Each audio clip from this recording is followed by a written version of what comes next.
I know. Trash Taste specifically said they don't want to watch this because they quote unquote won't get the Easter eggs, but that's fine. You don't need to get the Easter eggs. It's okay. What okay. Easter eggs? Like other than Turn A, you might get like one.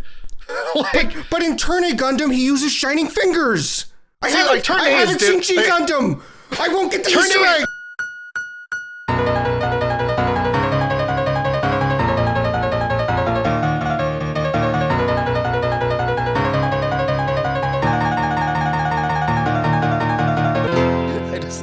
I just love the idea that like this anime convention committed war crimes, and it's like, what the fuck?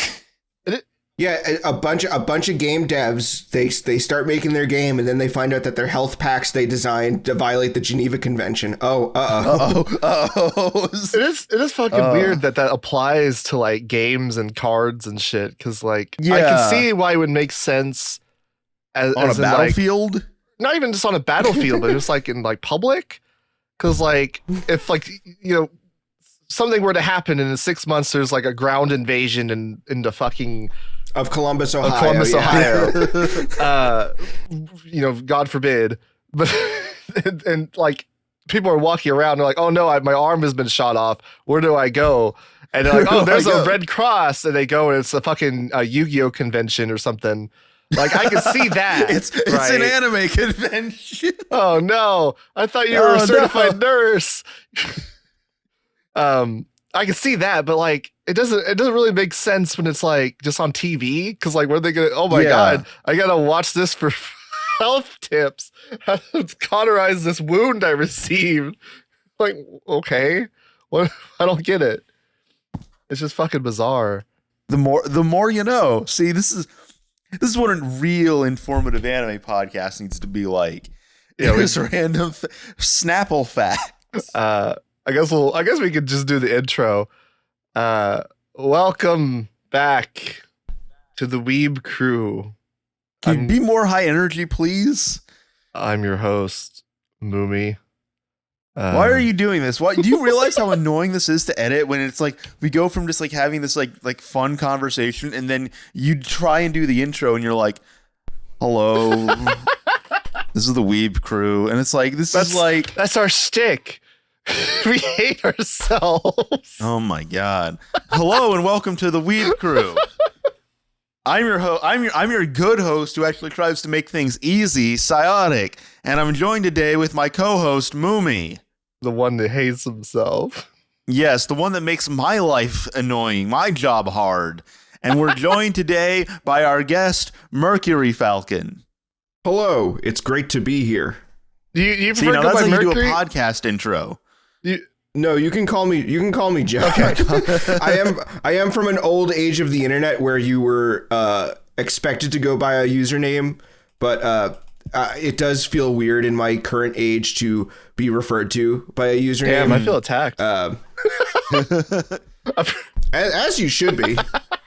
It's funny too because you go back far enough in time to like old Usenet posts, people just go back to using their like full name again. Oh yeah. Well, that was like an age of the internet where like no one gave a shit. Like no one was thinking about like just people in college doing stuff. You weren't gonna fucking get doxxed and like have your IP address leaked on Usenet posts. Yeah, swatting. Yeah, I was like back in the abridging community, there was this one. I won't name names, but there was an abridging group, and they were like so proud of their series that at the end they included end credits where they credited all of their voice actors by their full legal names, and everyone was like, "Oh my god, that's so pretentious." But like now I watch videos and that's kind of like the norm is seeing like, oh, just that's this guy and this guy. Yeah. There might be a few people that go under a pseudonym, but it's mostly just like full names. And it's so weird the shift on that from the idea of using your full name being like this weird pretentious, you're trying too hard mentality.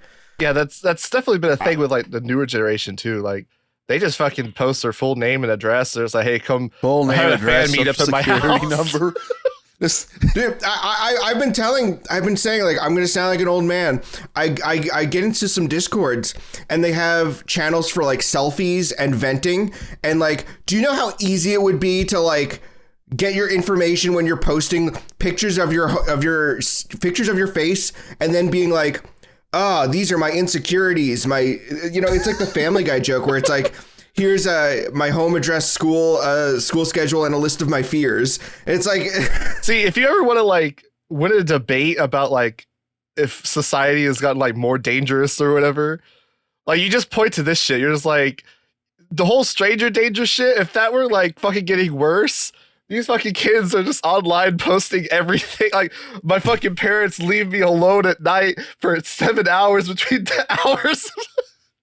Like, post my whole face, their fucking like statistics, like it's a fucking like database sheet. Here's my dad's tax return from last. Like, do they even like in school? Because I can remember they would like take everyone in the school, sit us all down in like the auditorium, and then give us like an internet safety lecture. Do they even still do that anymore? I thought you were gonna go into like a dick measuring bit. I was like, no, we didn't have penis inspection day.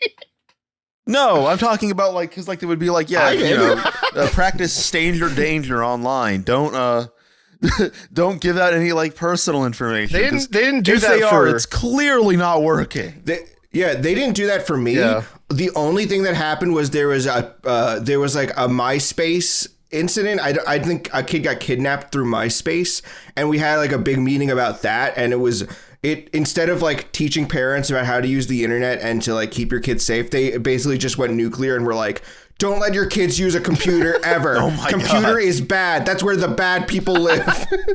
You're like the generation, like, or not generation, but you're just like, you just came in right behind us, I think. So you got all of like, that's why you had the internet safety day shit, is because fucking kids in our school was like posting shit and getting it. I had so many, that was like the time like right before they like started implementing all these laws where like kids would like blocking websites on like school internet. Yeah, well, they started doing that from like mid 2000s, but okay. No, like people would like send fucking nudes of themselves to their boyfriend in high school, and then that would become like a huge fucking like thing. Yeah. And then like people would start getting fucking put on lists and shit, and it was like, oh, this is a new era. To quote the theme to Pokemon Johto, it's a whole new world we live in. That's the most appropriate time to quote Pokemon, is when you're talking about being put on a sexual predator list. Is when you're talking about children distributing of themselves. Now you're gonna have to censor that, because I don't think we can say those words together. When it goes up on YouTube. It's a whole new place with a whole new attitude, but we still got to catch them all because they're predators. This is an anime podcast. Why are we talking about sexual predators? Pokemon is an anime. I think we kind of established we're kind of close to the same age, me and you at least. Sai, you're a baby, I guess. I'm this like, one. Yeah, I guess I'm like 6, maybe literally like 5 or like 6. 6.5 years younger than you. Yeah, than me. I think you might be like 5 years younger than John. Fair. If you want to like introduce yourself, go kind of plug your stuff, and then kind of tell us how you got into anime, because I imagine it's probably pretty close to me, but I don't know. Like some people have like some fucking out there stories about how they got into anime. Yeah, I mean, my name's Mercury. My YouTube is MercuryFalcon. I mostly do videos on older anime, but I mostly go from a historical angle. I like the history and the stories of following specific creators through their careers and seeing how they changed or how they influenced the medium. And then also maybe looking back on works and seeing how they've been adapted throughout the time.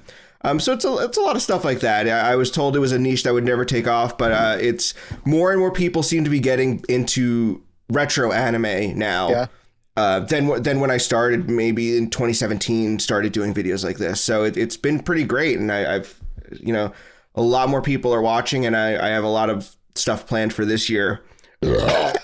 So anyway, I'm sorry, I drank a whole Diet Pepsi before we started, and it's fine.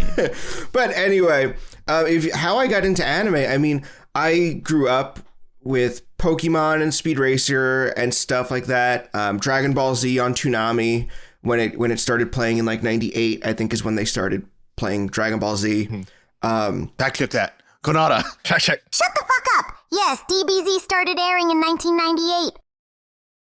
What? Oh yeah, we should probably explain that. So on this podcast, we have a running bit where we have a robot version of Kanata from Lucky Star, who we just AI generate voice lines for to like fact check us in post.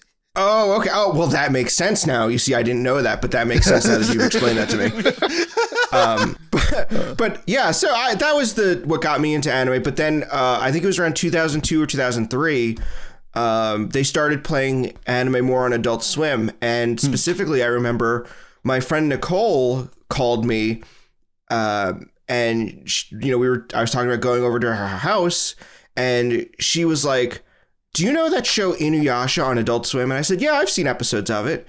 And she was like, "So do you know that it's a thing called anime?" And I remember being like, "Yeah, I've heard that term before. I didn't exactly know what it meant, but I had heard a couple of shows get referred to as anime." Sure. And she's like, "Okay, so basically like anime are like cartoons made in Japan."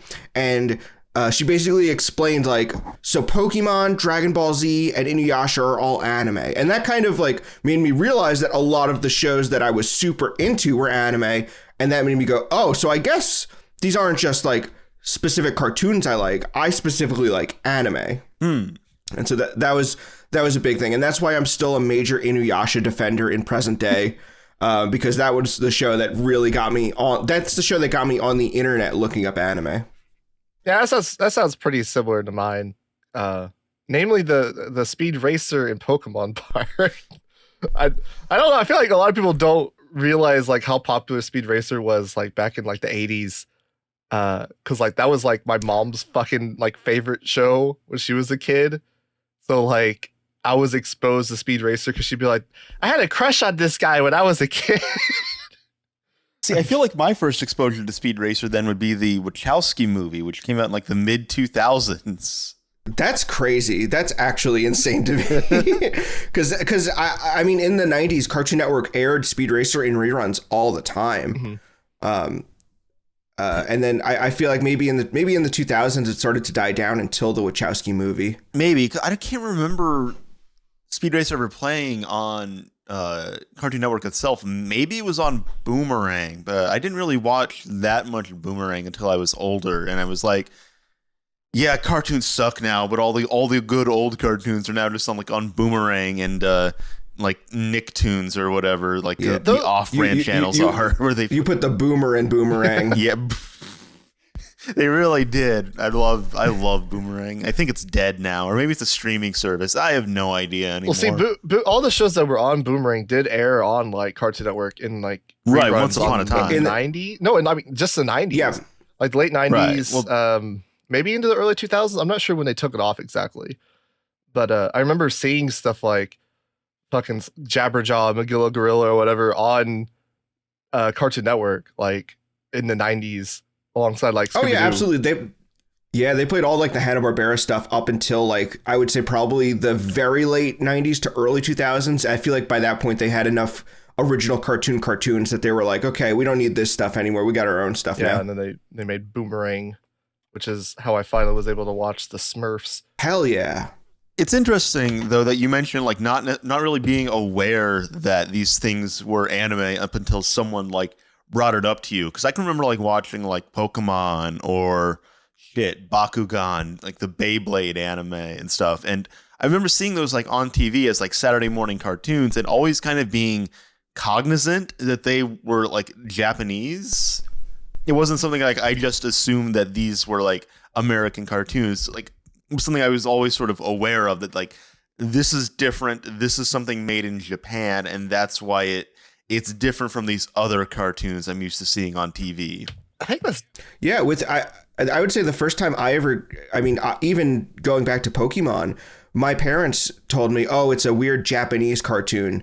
My parents had to be the ones to tell me it was Japanese, and they knew because Pokemon got a lot of play on the news because of obviously Pokemania, but also because of the Porygon incident. While it was only something in Japan, when the show was coming out, a lot of news in the U.S. did talk about it, as they do where they fearmonger. The fearmongering, of course.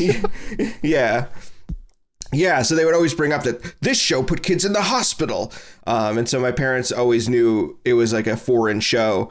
And then when I got into Inuyasha, I tried to get into cosplay, but it was like, oh, it was too much work for me. And I'm not like a guy who knows anything about clothing or anything. I just thought dressing up like the characters was cool when I was 10. But I remember showing my mom like outfits, and she was being like, oh, so this is like now my mom is a little old, but this was a politically correct term in her age. But she goes, oh, this is one of those like Oriental characters. She is from a different time. That was her politically correct term in her age. She was British. Yeah. Just like, where's your opium pipe? And you're like, this is not I know exactly how this works. Where are the rugs and spices? Oh shit. So yeah, you do a lot of like videos on kind of older and retro shows, but it sounds like you kind of got into it just with like the kind of normal stuff of being an American watching Toonami. How did you end up like gravitating toward like retro anime? Yeah, I mean, another big, it didn't all come with Inuyasha, I'll say. Another big gateway was actually, I think it came out in 2005, but I don't think I saw it till 2006 or 2007. But AMV Hell 3, if you guys know what that is. Oh, yeah.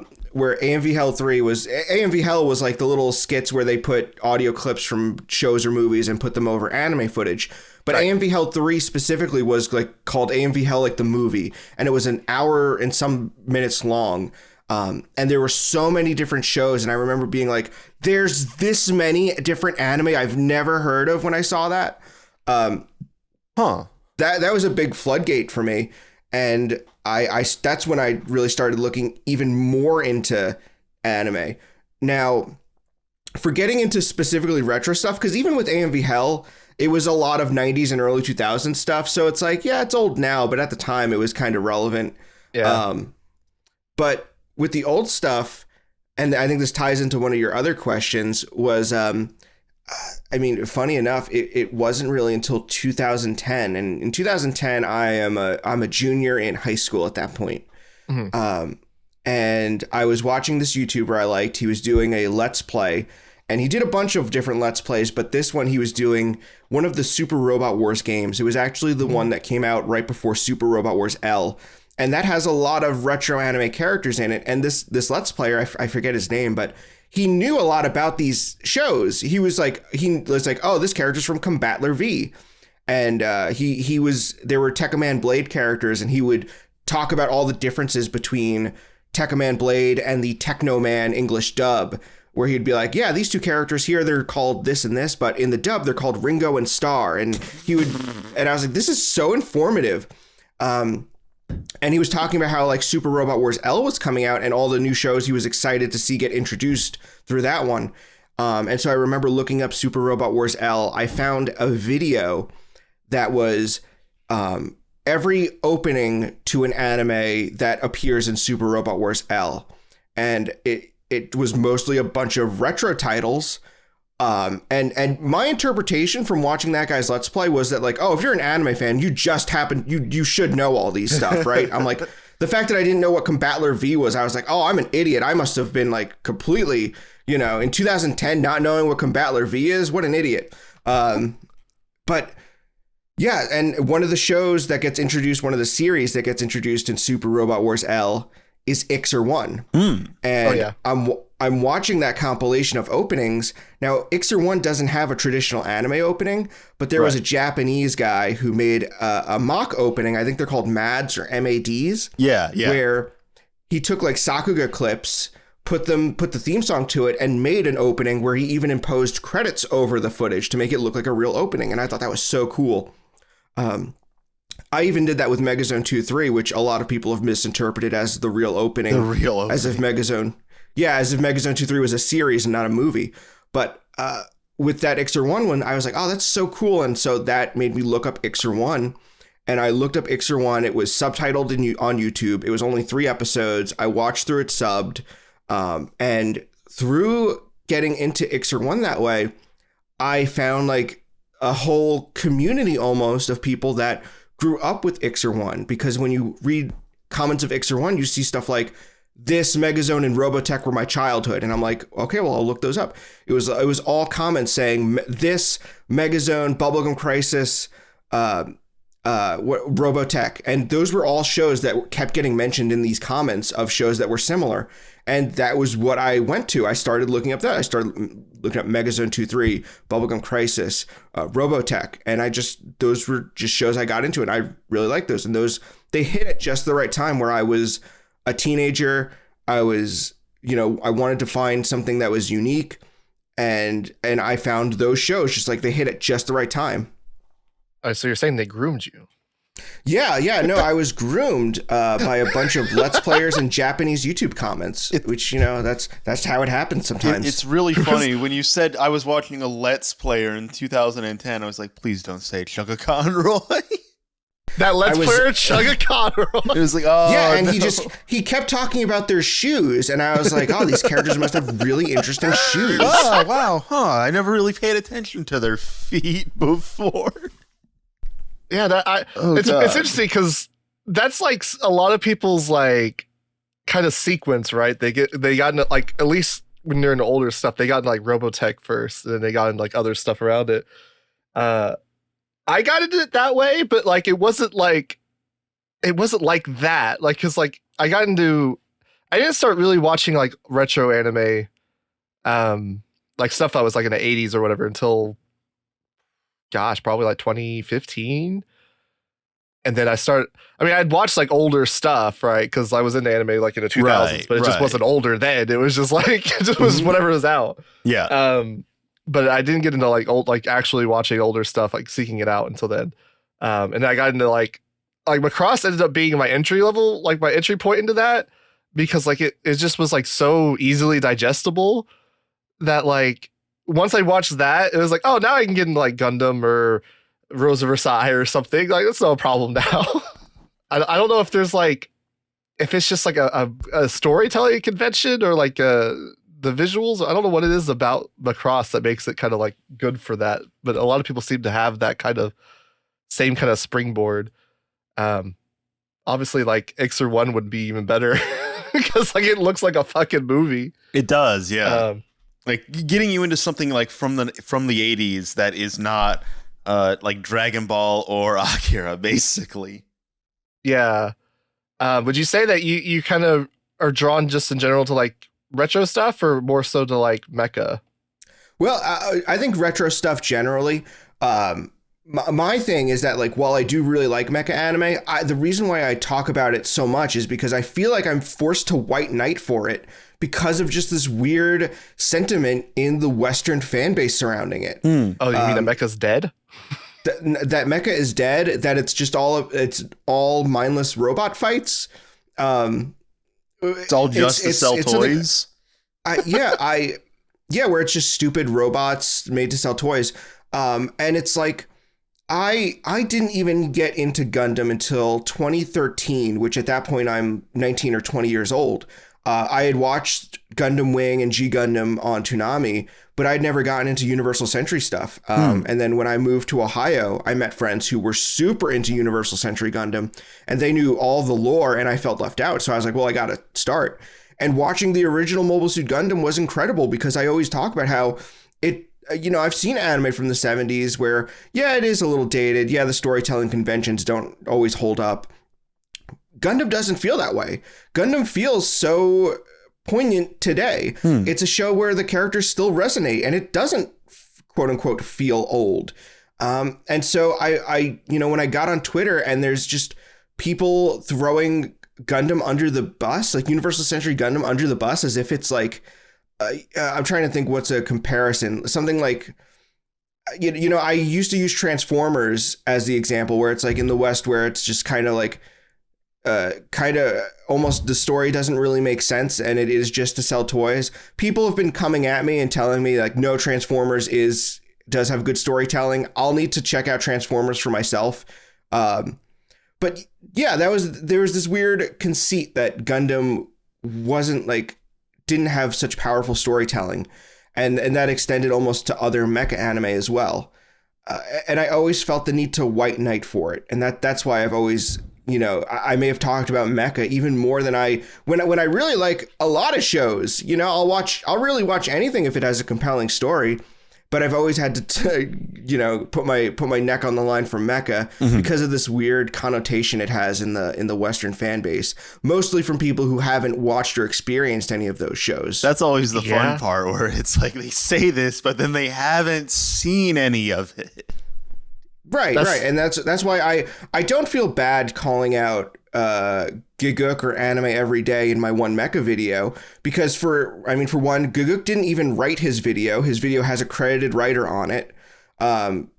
So whoever that writer was is the one that, maybe should have done a little more research. And then on Anime Every Day, who I don't know what happened to him. He seems to have sold his YouTube channel. I don't know if you guys noticed. Yeah, but I have no idea what's going on with Anime Every Day. He hasn't confirmed it, but he seems to have sold his YouTube channel to someone. So I don't know what his deal was. His stuff was always very it's like, okay, I see what you're trying to go for. You got some stuff about anime history, but then there's also some almost like trying to white knight for shows that he didn't experience really, stuff right, yeah. And it's like, okay, I'm glad you're trying to talk about how old magical girl shows and old mecha shows are actually worth watching.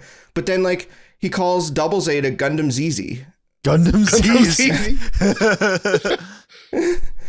That's actually a badass name. ZZ. Like the sequel to ZZ Top. Yeah, no, she's got legs. They're purely aesthetic. I always say it. Well, that is literally the thing about mecha, is their legs are purely aesthetic. Well, I'm specifically referencing the Xiong from original Mobile Suit Gundam, where it doesn't have legs, and Char asks why doesn't it have legs, and the guy says legs are purely aesthetic. Exactly. Yeah, you get the same kind of problems with I think I mentioned it in passing before we started recording, with fucking magical girls and the fucking dark magical girl shit. Everyone that complains about dark magical girl stuff doesn't actually watch magical girl stuff. Or even the dark magical girl stuff. Yeah, they don't watch it. I mean, yeah, stuff like magical girl site's not good, but there's at least 10 magical girl shows that are airing every year, and you're not watching the other 9. You're just complaining about this one and saying they've ruined the genre that aired years and years ago. It's just just watch what you're talking about. It's not that hard. Yeah. And honestly, I've done videos where I follow where I go through a creator's biography, and there have been times where I've covered shows that I haven't watched myself, but usually in those cases, I'm not talking about I'm not trying to promote the show. I'm more talking with my Toshihiro Hirano video. He worked on a lot of shows, and I wasn't able to watch all of them. Some of them aren't even subbed. But my only reporting of them is basically what he said he did on those shows. When I talk about the racing show he worked on, where he says, I was only able to do secondary character designs. I drew the cars. It didn't do very well, so I moved on to another project. And it's I'm not trying to almost sell you on a show I haven't seen. Yeah, that's fine. You're not making widespread sweeping statements about an entire genre you haven't seen. It's fine to talk especially the context of someone's filmography, right? They're just oh, he made this and he had this to say and this kind of led to this or whatever. Yeah, and I'm actually working on a piece on Mizuho Nishikubo, who is a fucking unsung hero in animation from he started in the mid 70s up till today. He's still doing stuff. Sure. He was the animation director on Ghost in the Shell. But he directed a lot of projects that failed. But when you watch them now, they're so interesting. They're so fun to watch. I don't know if you guys know California Crisis. Oh, yeah. The OVA. He wrote and directed that. And he also did a bunch of other stuff. And I've just been going through his filmography. And while I don't think it's necessary for me to have watched every single thing he did, I'm actually trying to watch them just to see if I can glean any more additional nuance out of that. So that's why it's been taking me I'm 6 months into this. I have about 6 pages written. And I now have to watch Red Photon Zillion. I've watched the first 2 episodes, but that's the next project. And it's really interesting because Red Photon Zillion is actually similar to how people will say Castle of Cagliostro is a Ghibli movie, or even Nausicaa is a Ghibli movie, despite them not being made by Ghibli. Right. In the same manner, you can actually say Red Photon Zillion is the first production IG anime. And I think that's really interesting that all the production IG guys got their start there, including Mamoru Oshii, who's credited on the series under a pseudonym. Is it like is he credited as like Ray Mawara? I know that's like a pseudonym. Yes, that's actually it. Yeah. See, I know that because I've seen Talking Head, which is, we were talking about Mamoru Oshii. Have you seen much like Mamoru Oshii stuff? I've seen Ghost in the Shell, and I'm going to watch Skycrawler. Okay. Because Nishikubo worked on that, but that's after Zillion. That's my forte right there, is obscure Mamoru Oshii live action movies that exist for some reason. He's been making me watch these the last couple of weeks. Yeah, like watching Tachikuichi Retsuden next week. Right, because everyone knows Jinro. Movies. Everyone knows what Jinro is. No one has seen like the Red Spectacles or Stray Dog or any of the other things in the same universe as Jinro. So we've been going through that. I've been thoroughly enjoying it. Mumi's been suffering. I don't know if I'd say suffering, but I'm just like, these are movies, all right. That's funny. That's interesting because Mamoru Oshii is such a jack of all trades, where the dude's making live action movies, he's making anime, he's writing books. He's directed a couple video games somehow for some reason. Did a stage play of fucking, what was it? Tetsujin 28 Go? Yeah. That's so funny because that's, Nishikubo talks about he got into anime with not even an interest in animation. He just wanted to create. He wanted to be a creator. And he originally tried to become a musician because his cousin was a famous Japanese guitarist. But music didn't work out, and he just wound up getting a job at Tatsunoko. Yeah. And then he just stayed with anime. He met Mamoru Oshii at Tatsunoko, and they just became friends, and they started doing a bunch of projects together. If you're going through Nishikubo's stuff, you'll eventually get to Musashi, The Dream of the Last Samurai. And that movie was written by Mamoru Oshii, and it is interesting. You'll see what I mean if and when you get to it, because you'll be like, wow, this is really cool. Why has no one like talked about this? It's like this beautifully animated, like black and white, like samurai anime movie. And then you'll find out why no one talks about it really, really fast. You'll be like, that was our experience. Oh, I get it. I think within like 10 minutes, we were like, oh, yeah, that's awesome. Now I'm excited. Yeah. I might bump, you know what? I might bump that up before Zillion now. I might put Zillion on hold for a second just to put in Musashi the Last Samurai. Movie, yeah. Nishikubo's like filmography is like filled with a lot of really good stuff, actually. A lot of stuff that gets like overlooked. Yeah, like we always fucking joke about Oran the Cat Player. Oh God, because that's the cat is the main cat that gets played, and that one is voiced by Rei Ayanami. Yeah, Megami Hayashibara, which is, it's very strange to watch. It's a very strange OVA in general. I mean, I don't know how you come up with the concept of playing a cat like an instrument. Yeah, shredding it like a guitar. Fingering the pussy. God damn it. I wonder if that's just the euphemism. I wonder if that was just like, well, it's based on like a children's book or something. So I don't think that is the euphemism. That probably wasn't what they were going for. I mean, you say it was based on a children's book as if that would disqualify it. I would say that lends credence God to damn it. All these fucking like kids properties like throw all this fucking shit in there to like as like a nod to adults. It's just like, what the fuck? But yeah, definitely a very like underrated director when it comes in anime, I'd say. He's directed like a lot of stuff that Mumi and I like. AG's really good. Like, AG was fucking good. Video Girl I is fucking goated. Video Girl I. We fucking loved that one. Yeah. Video definitely coming at some point on that one. Yes, eventually. It may or may not have been mentioned in a video that I may or may not be working on for the last 4 months. Kurosawa Syndrome was good. That was like one that I've not really heard a lot of people talk about, but yeah, and you know what, I've that one was crazy because it came out and it flopped so hard, and they were like, well, maybe it's because we incorporated these live action scenes. Let's just re-release it without the live action scenes. And so they did it again, and it still flopped, and they were like, well, I guess it wasn't the live action scenes. Yeah, it's I can see why it might, because like subject matter wise, especially what year was that come out? 1986. That was 85, and yeah, I think it's the earliest instance I can think of where an anime mentions abortion. Yeah, I could see why it might not have done great, but it's still good. Like it definitely like especially now. It's such a vibe, honestly. Like. And you know, I really wanted to use a lot of Jim Steinbeck music because, you know, Jim Steinbeck was the guy who wrote the music for Meatloaf. And I feel like that 80s, you know, the Meatloaf, the Bonnie Tyler, that kind of music fits Nishikubo's vibe so much. And that's a vibe I love. I love that music and I love that feel. I know it sounds like a similar thing to like California Crisis, because you watch California Crisis and that first episode just ends and there's nothing else. And I think I remember reading something from like Fred Patton where they were planning on doing like a second episode, but the first episode did so poorly it just completely fell through. So you get non-ending.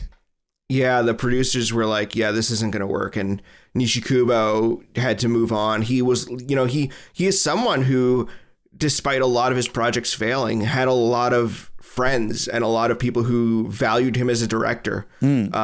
Which was great to see. I mean, he after California Crisis, he would direct the Digital Devil Saga or Digital Devil Story. I forget, they're two different things, but Digital Devil Story OVA. And actually, Aya Nishitani, the author of the book, I reached out to him on Twitter, and he was saying how he thinks Nishikubo is a great director. And I thought that was really interesting to see. Yeah, I mean, he's definitely been. I mean, he did Giovanni's Island back in like 2014. I guess this is his most recent credit in anime. And that was director credits on Vlad Love, episode director. Yeah, credits. I was gonna say he did work on Vlad Love. I think that was his actual most recent credit. Oh yeah. I guess I'm just looking at like fucking main director, well, I mean, or whatever the fuck. Yeah. Well, it's because it's funny because like on Mamoru Oshii stuff, he also just has like unit director credits, which I'm not entirely sure what it means. From what I understand, it basically means he was handling like a lot of like the visual stuff in it, more so than Oshii, because Oshii self-admittedly cannot draw, it turns out. So I think that was like I believe it, where like a lot of his responsibilities like fall, which is why there's like a sort of like a visual through line between like Pat Labor 2 to Ghost in the Shell to Innocence. Yeah, actually, Mamoru Oshii, I mean, this comes up in my video where Nishikubo and Oshii came into Tatsunoko a little bit, or almost around the same time. Oshii was a little later, but Nishikubo didn't really draw either. He just got Tatsunoko was so desperate for workers that they were hiring anyone they could to do writing and directing on shows. Just because they needed staff. That's kind of crazy to think about. I mean, I guess that is still kind of the case in the anime industry. So, maybe even more so now, it turns out. But I don't think they're really handing out director credits as much. It's more so like, can you do layouts for us, please? Yeah, can you do draw like 5 pictures? Yeah, like there's some storyboarders who can't draw very well. I mean, Tomino has been known to storyboard some shows, and he has said he doesn't draw well. He doesn't give himself enough credit, I'll say. I've seen some of his storyboards. They're not like Akiyuki Shinbo, completely incomprehensible. What am I looking at? Yeah. And also like, what was I going to say now? I would say Isao Takahata is like the most famous example probably of like a very prominent anime director who cannot draw. It's so strange to think about. I mean, it makes sense when you think about like the production aspect of anime, and in terms of like, okay, well, I guess a director doesn't technically need to draw. They're just going to be very reliant on like their animation director and like all these other people around them, much more than if they could draw. But it's kind of crazy to think, you can just like reach to like that level of success in the anime industry, and then also not really be a very talented illustrator or animator. Didn't Tomino storyboard some of the episodes of like Kage no An? Yeah, he did. He did some like World Masterpiece Theater stuff. They were like actually good. He did work on Anne of Green Gables, but I think he even worked more on Heidi. I think he even directed episodes of Heidi. From what I understand, though, you can find storyboards he's done for I think at least Anne online, but there's like speculation as to whether or not like Takahata or maybe even Miyazaki would have like been like touching up those storyboards to make them a little bit more legible. Possibly, but they definitely do look like Gundam storyboards. Like, in terms of like framing, I can see that. Yeah, same conventions and stuff that he would do on his later stuff. John, you were one of the few people that I've seen Miyuki. Would you recommend that? Honestly, well, are you talking about because it's Nishikubo directed? Funny enough, I watched Miyuki before I had this plan to do a Nishikubo video. I found Miyuki 2011, 2012, just because I found the opening on YouTube, and I loved the opening, for so long, and I just, it was something where I think a couple of years ago I was just like, I really like that opening. I should watch that show. And I looked it up, and I was happy to find it had been entirely fan subbed. I had known about Touch, which is Mitsuru Adachi's like probably his biggest, most well-known work. Yeah. And so I just downloaded Miyuki, and I started watching it, and I enjoy the earlier episodes. I do think it falls off and becomes a little too episodic where, okay, I don't feel like the characters are growing anymore. You reach a point, I would say around episode 20, late 20s, where it feels like the characters stop growing. I forget his name. I think his name is Ryuji. He's the friend who, even though he's in high school, he has a mustache. But there's a point where he has an episode dedicated to him where he has to take a test, but he works so hard staying up studying, that when it comes time to take the test, he falls asleep and fails the test, and he gets kicked out of school, and he has a whole thing where he's so depressed that a guy tries to rob him and he doesn't even care, so he stops the robber because he doesn't care if he dies. He runs into like a burning building to save a person because he doesn't care if he dies. He convinces another person not to commit suicide because he's like, your life is so much better than mine, you have no reason to stop. And then at the end of the episode, they invite him back into school because it was like, you did all these incredible things in one day. We're honored to have a student like you. And I thought that was a great episode. I love that episode and I love that character. But I feel like after that, there's no major character growths. There's a couple of fun bits where like they meet a Canadian and Miyuki has to speak English to him. And it's crazy that the actress who played Miyuki, who wasn't even an actual actress, she was an idol. That tends to be the case, yeah. She speaks better English than the actor playing the Canadian guy who is known for playing foreigners in anime. And I thought that was crazy that her English was better than his. But the show kind of falls off, and I do talk about in my Nishikubo video how, unfortunately, after 6 months, the show got into a ratings battle with Captain Tsubasa, and the ratings just dropped off hard, and they had to cancel the show early. And I do feel like you can kind of feel it in the production of the show that it starts to fall off around that time. Yeah, I did see that you started you started. You're about like a third of the way through Touch now. How would you say that they kind of compare to each other? Because I have seen Touch. Touch was incredible. There's a major twist at episode 25, and I didn't know what that twist was. I was going in thinking the twist is going to be that Minami, who is always spending time with the brother Kazuya, is going to secretly reveal that, oh, even though I like Kazuya, we're just friends, and I really like you, Takuya. And that's kind of laid on a little heavy, and so I'm like, why is it a twist? She's kind of almost outright saying it at this point, Mm-hmm. Yeah. And she even gives him a kiss around episode 17.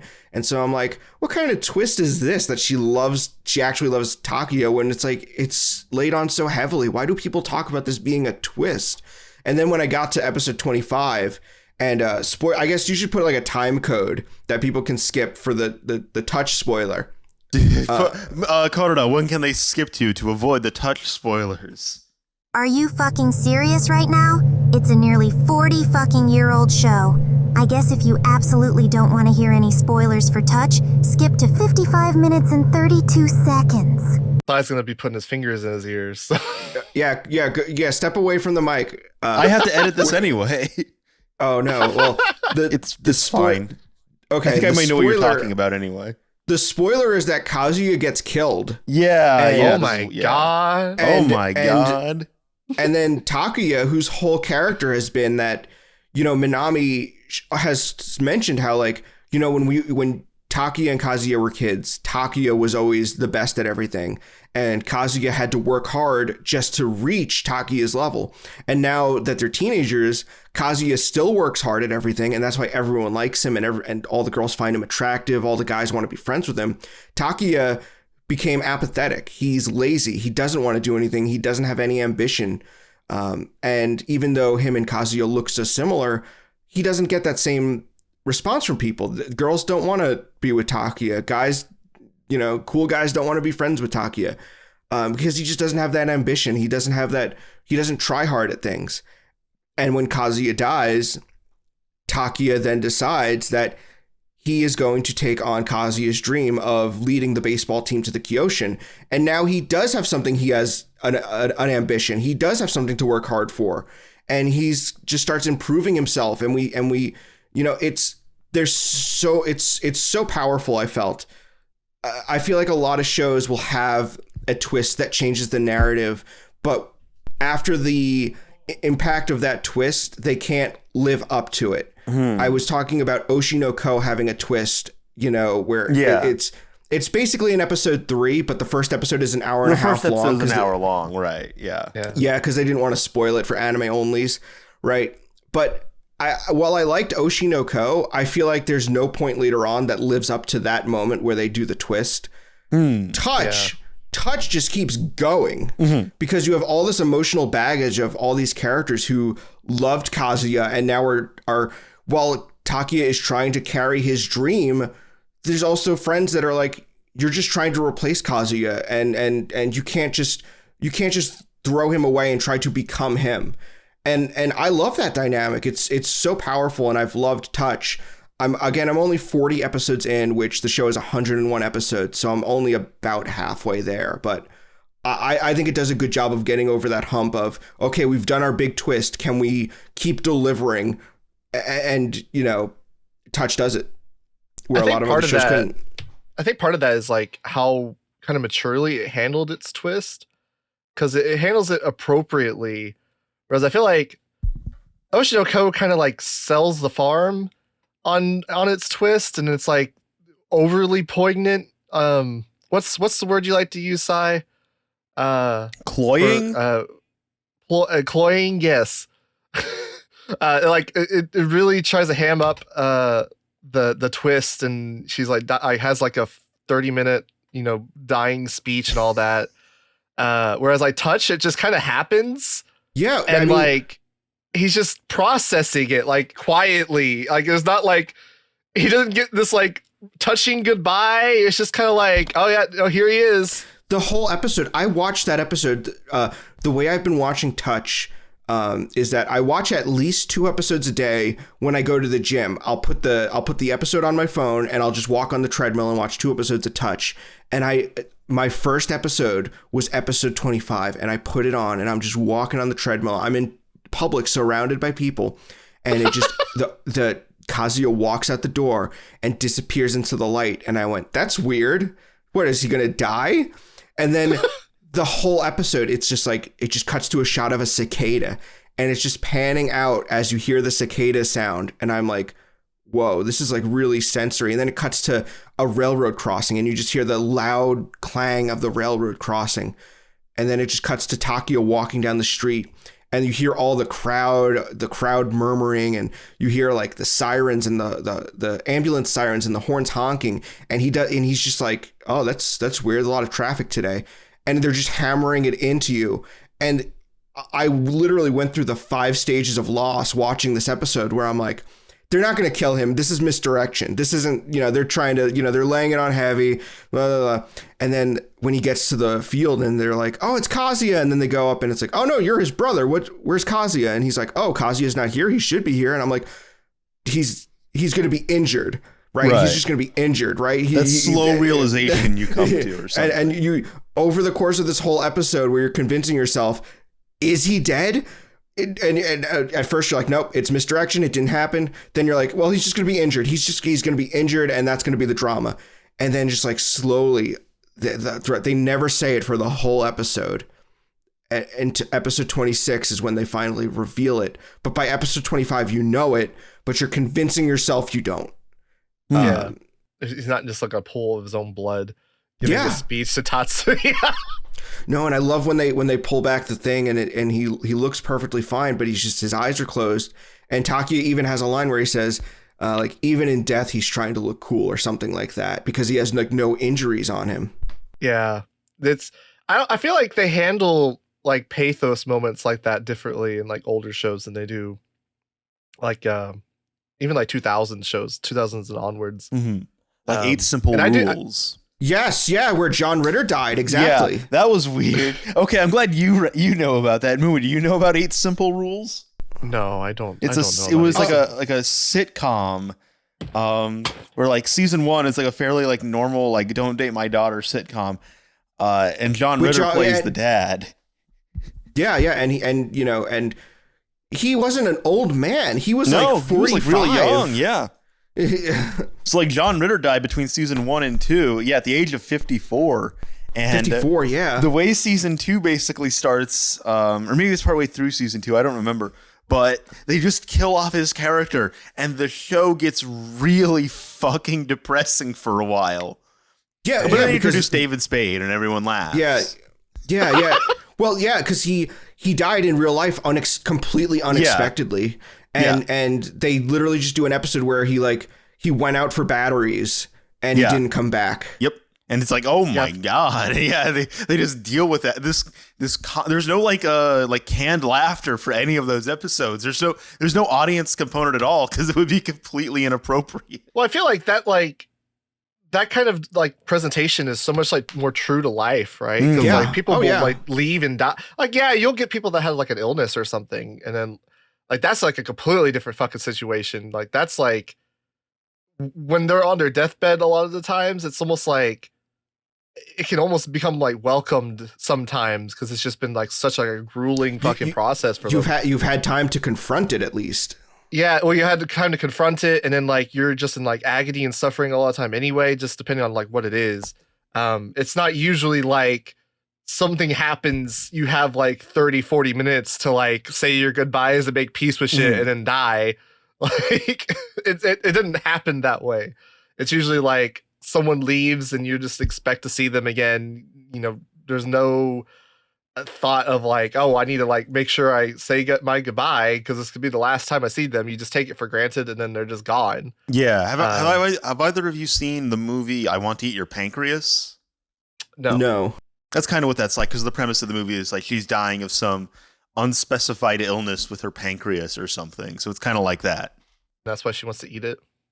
Well, yeah, because the idea is like if you want to like heal someone, if you want to heal an illness with your organ or whatever, you eat someone else's. So that's like the idea. I don't know if that works. You know, I've tried it a few times. Me too. I've had varying levels of success though. Oh, you've had some success though. Are debatably. We'll have to after this. We'll have to compare notes. Yeah, I was gonna say, you know, I don't know what is this podcast rated. It doesn't matter. Okay, I was gonna talk about when I ate someone's testicles and then my cum output just tripled. Oh, did it really? Okay. And I don't know if that's because I was so horny because of the eating testicles was so hot, or if I was gaining the vitality of this man's testicles. You're just absorbing his cum. All right. So it's like what we need to do is run like a test with DNA in order to determine how much percentage of your cum is actually yours. I think it's much easier than this. Like, has this been a sustained change, or was this a one-time event? I haven't cum in 12 years, so it's hard to tell. Well, probably not. Then it probably didn't really help all that much. Yeah, it has like diminishing returns over. It's like a character who needs to like kill people in order to stay alive.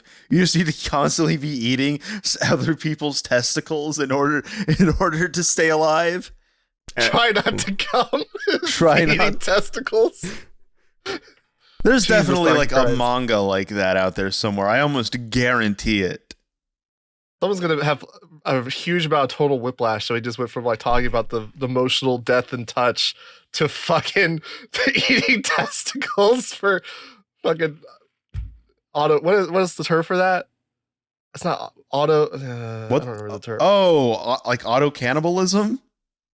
That's eating yourself. That's eating yourself. It's just cannibalism if you're eating someone else, Mumi.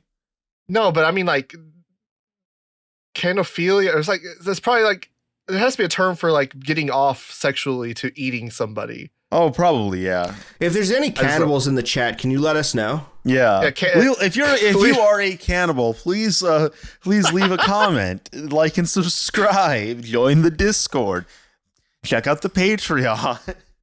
Jesus fucking Christ. Yeah. So you've seen Orange Road. Have you seen Meisou Koku? I haven't. I've only seen. I saw you list out here the big three. Yeah, the big romantic three. Yeah. Of 1987-ish. I've only seen. I see you listed Orange Road and Meizani Koku. What's the third? Touch. Oh, okay. Well, Touch then, is the third one. Okay, so yeah, I've seen Kimagure Orange Road, 40 episodes into Touch. Not seen Meizani Koku. I was curious what your favorite of the three is, but I guess if you haven't seen Meisou Koku, it's the two. I would say Touch has surpassed Kimagure Orange Road for me. Kimagure Orange Road was a fun watch. I think the issue I have is that it's very much a will they won't they kind of show, and those shows, when they go on too long, sort of lose me. It has a lot of fun stories because it's very episodic, and so you get like fun stories where it's like, oh, today Kyosuke has to win a skateboard contest, you know? And those are fun to watch, but I think that the character, relationships kind of wore on me, where it was like, I felt it's like, okay, come on, quit dragging Hikaru along and just like get this over with. That was like how you're gonna love Mason Koku. Oh, I probably will, but yeah, and I think that like the emotional high point for me with Kimagure Orange Road was probably the episode where Hikaru starts dressing more like Madoka. I'm a big Orange Road fan. I know all their names. I know Kosuke and Madoku and Kosuke. No, see, now you're just doing the fucking Maduka bit. Yeah, being Madoka is suffering. William Cow's listening to this and he's just putting his face in his hand like, oh. Ever since I got this surgery, I can't fucking talk right. I keep fucking up these words that I used to be able to say perfectly fine. But with Madoka, so Hikaru is trying to be more like Madoka. And Kyosuke is actually now responding to her, where he's like, oh, I'm actively like interested in you now.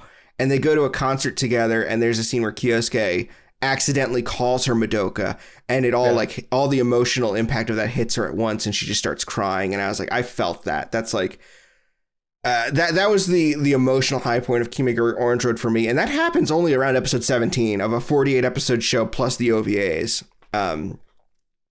I like the ending where they introduce a sci-fi. Well, I introduce a sci-fi element. The main character's psychic. But they start going hard at the end, where his. I guess I shouldn't say they start going hard, because there's a body swap episode. I felt like time travel was an escalation, though. They introduced time travel, and I felt like that was an escalation of the psychic stuff they had done previously. And I thought that was a fun finale. You definitely do need to watch the OVAs, which I haven't seen yet. I was, I use Mal because I'm very ADHD, and I'll start watching a series, get a couple episodes in, and then pick up another series, do a couple episodes. And when I first made my Mal to organize what I was watching 45 shows, and I was like, okay, we need to narrow this down a bit. And so I'm at 66. Oh my goodness, you poor soul. Right? But I was like 45. I need to clean this up. And so I'm going to focus on a couple series at a time, watch them, and then just mark them as completed. Or if I absolutely hate them, just mark them as dropped. Right. And so I finished Kimagure Orange Road, and I was like, well, I got to watch the OVAs next. But I had like 44 other shows I needed to clear up, whether I was going to keep watching them or drop them. So I moved on to those, and I just never found time to jump into the OVAs. Nothing against the series. I'll definitely do it eventually. Just I was doing a lot at the time, and it kind of passed me by. So what would you say you like about like romance? Because like when I think about Orange Road and Touch, like Touch, what stood out to me is like more like the brotherly relationship, like their dynamic of like, you know, Tatsuya feels like he was kind of in a better position than Kazuya when they were younger, and so that's why he kind of takes on that kind of personality of like, you know, holding himself back because he doesn't want his brother to feel inadequate. Like he didn't want to like overshadow like the amount of effort that his brother does. And his brother learned that effort by trying to keep up with Tatsuya. Mm-hmm. So like you have that like dynamic there.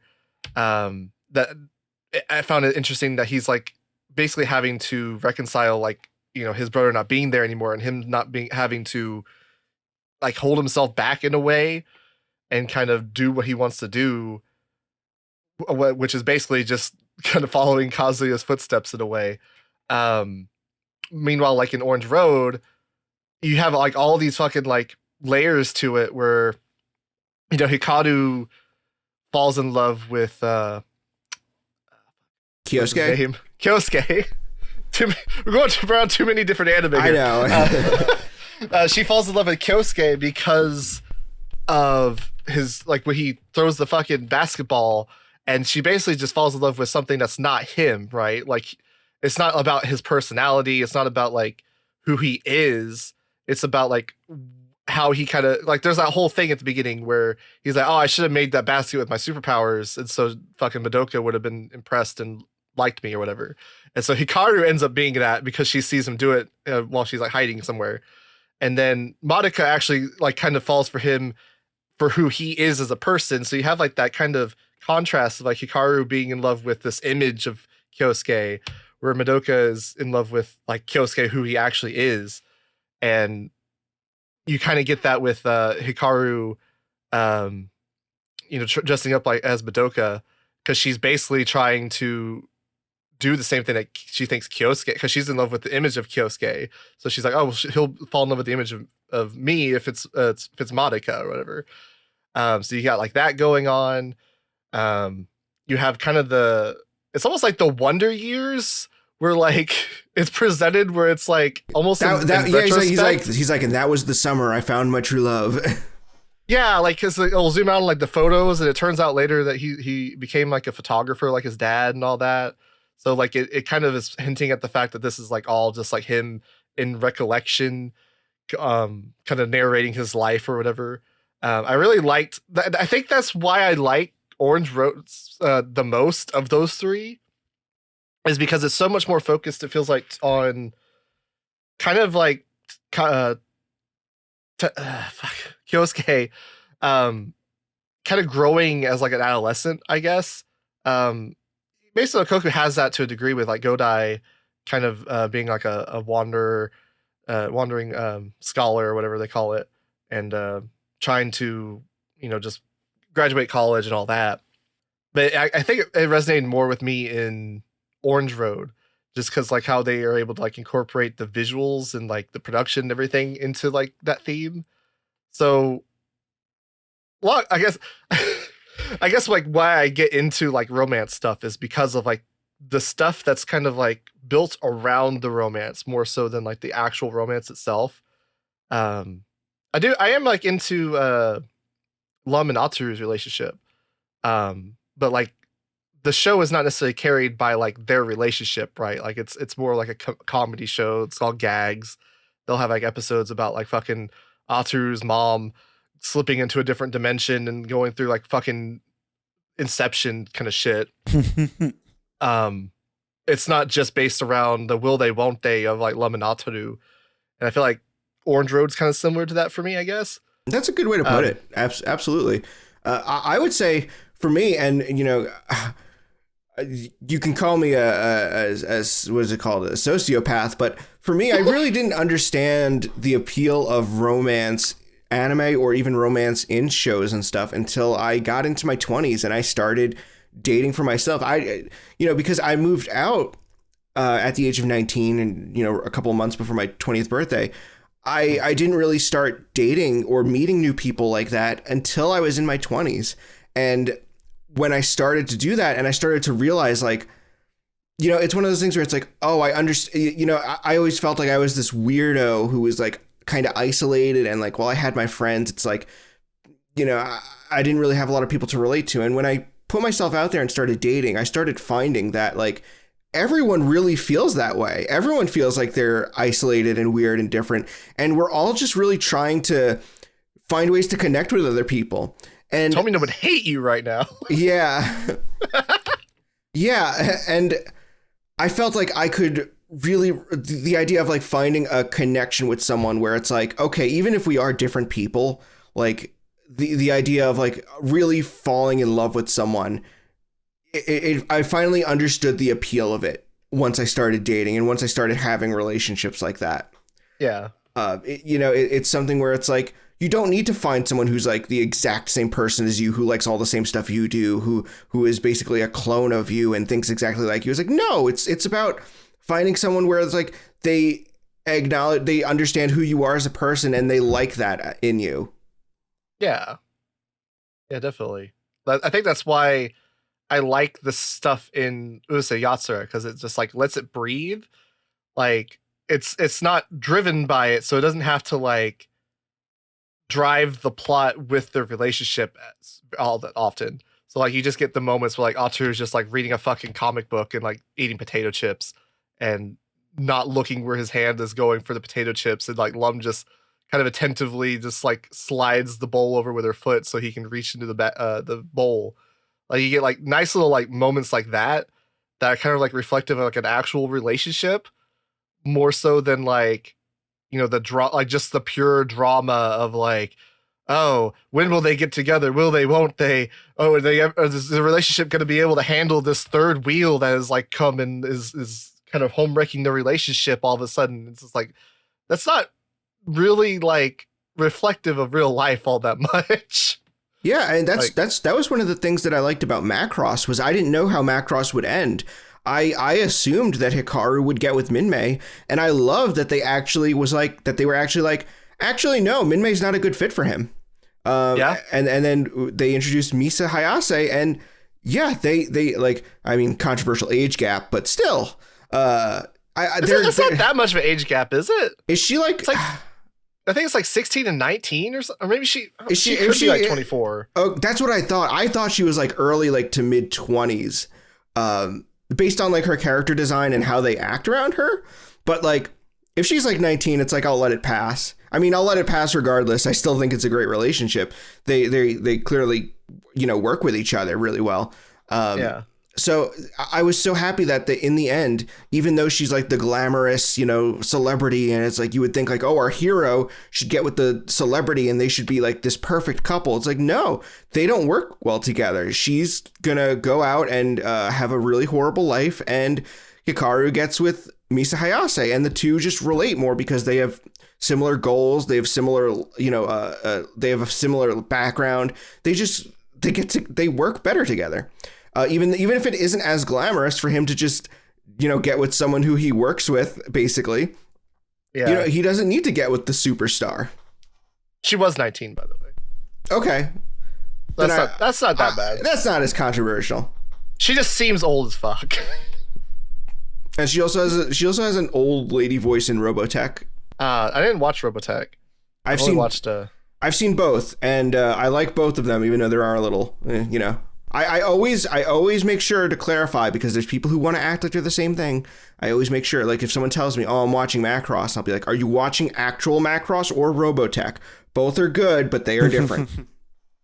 Yeah, and I guess in Robotech's case, from what I've heard, it's like, it's marginally different, but it is still different. With the Macross stuff, because they used Macross as a base for their universe, the Macross stuff is very much the same.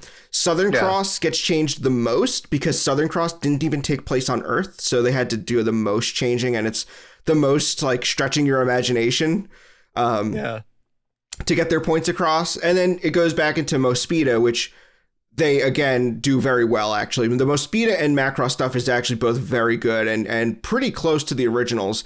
I'd actually say there's maybe even some changes in Mospeada that I like over the original, but those two series in particular came out pretty well. Southern Cross is not a good show to begin with, and the Robotech version isn't much better. I do find it interesting. Like, the only thing that like I would be interested in watching Robotech for is the fact that Mari Yajima dubs her own voice, which is like interesting to me. Yeah, not in Robotech, but in the Macross dub. Oh, I don't care about Robotech. Yeah. That's the dub with Vic Mignogna as Hikaru. So that is a pretty interesting dub now. Yeah. There's they did fucking. Oh my God, there's commentary tracks with Vic Mignogna and Mari Yajima, and he's flirting with her the whole time, and it's so awkward. Oh, no. Yeah. It's so awkward, and she doesn't want to be there. You can tell she doesn't want to be there. But Mari yeah. Yajima seems like such a nice person. She is, and she just got like shit on kind of because she moved to not New York. She moved to LA, I think in the 90s, and she wanted to be an actress and singer in America, which is why she learned English. But she just couldn't get any roles. And she's talked about on Facebook how when she's tried to, try to get acting jobs, because she was Asian and because she had an accent, they'd only want to cast her as a hooker. Oh God. Ugh. Yeah. Yeah. And like she got like a couple roles. She was on a show called Pacific. It was like a Baywatch type show where she plays like a Japanese tourist who's like a wealthy girl from Japan, but she acts very American. And it's like, that was a fine role for her, but like she says that all the only roles they want to get her for are like very stereotyped roles. Yeah, that's unfortunate. Yeah, she wrote the ending song for Do You Remember Love, Angel's Paint?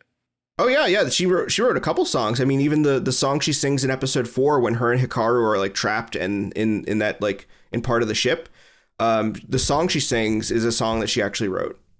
Oh, I knew she wrote Angel's Paint. I don't know how many she wrote. I didn't know I thought Angel's Paint was like the first one.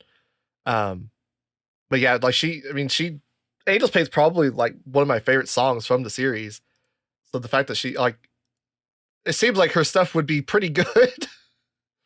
I have to actually like look into like what other stuff she's done, and that's another issue she's run into in her career is that she's just been like, she's only been seen as Minmay, and she's talked about how she was warned not to do the role because they told her like, if this takes off, you're going to be seen as Minmay forever. And she accepted that, but it seems like at a point she did start to regret that. It seems like she's come around now and she's fine with it. But there was a point where like she was very open on Facebook about how she hated always being seen as Minmay, and she like posted on Facebook once, I am not Minmay, my name is Mari. Yeah. And she would get mad at people asking her about Robotech because she'd say, I didn't even work on this show. I have nothing to do with Robotech. I wasn't in it. Huh.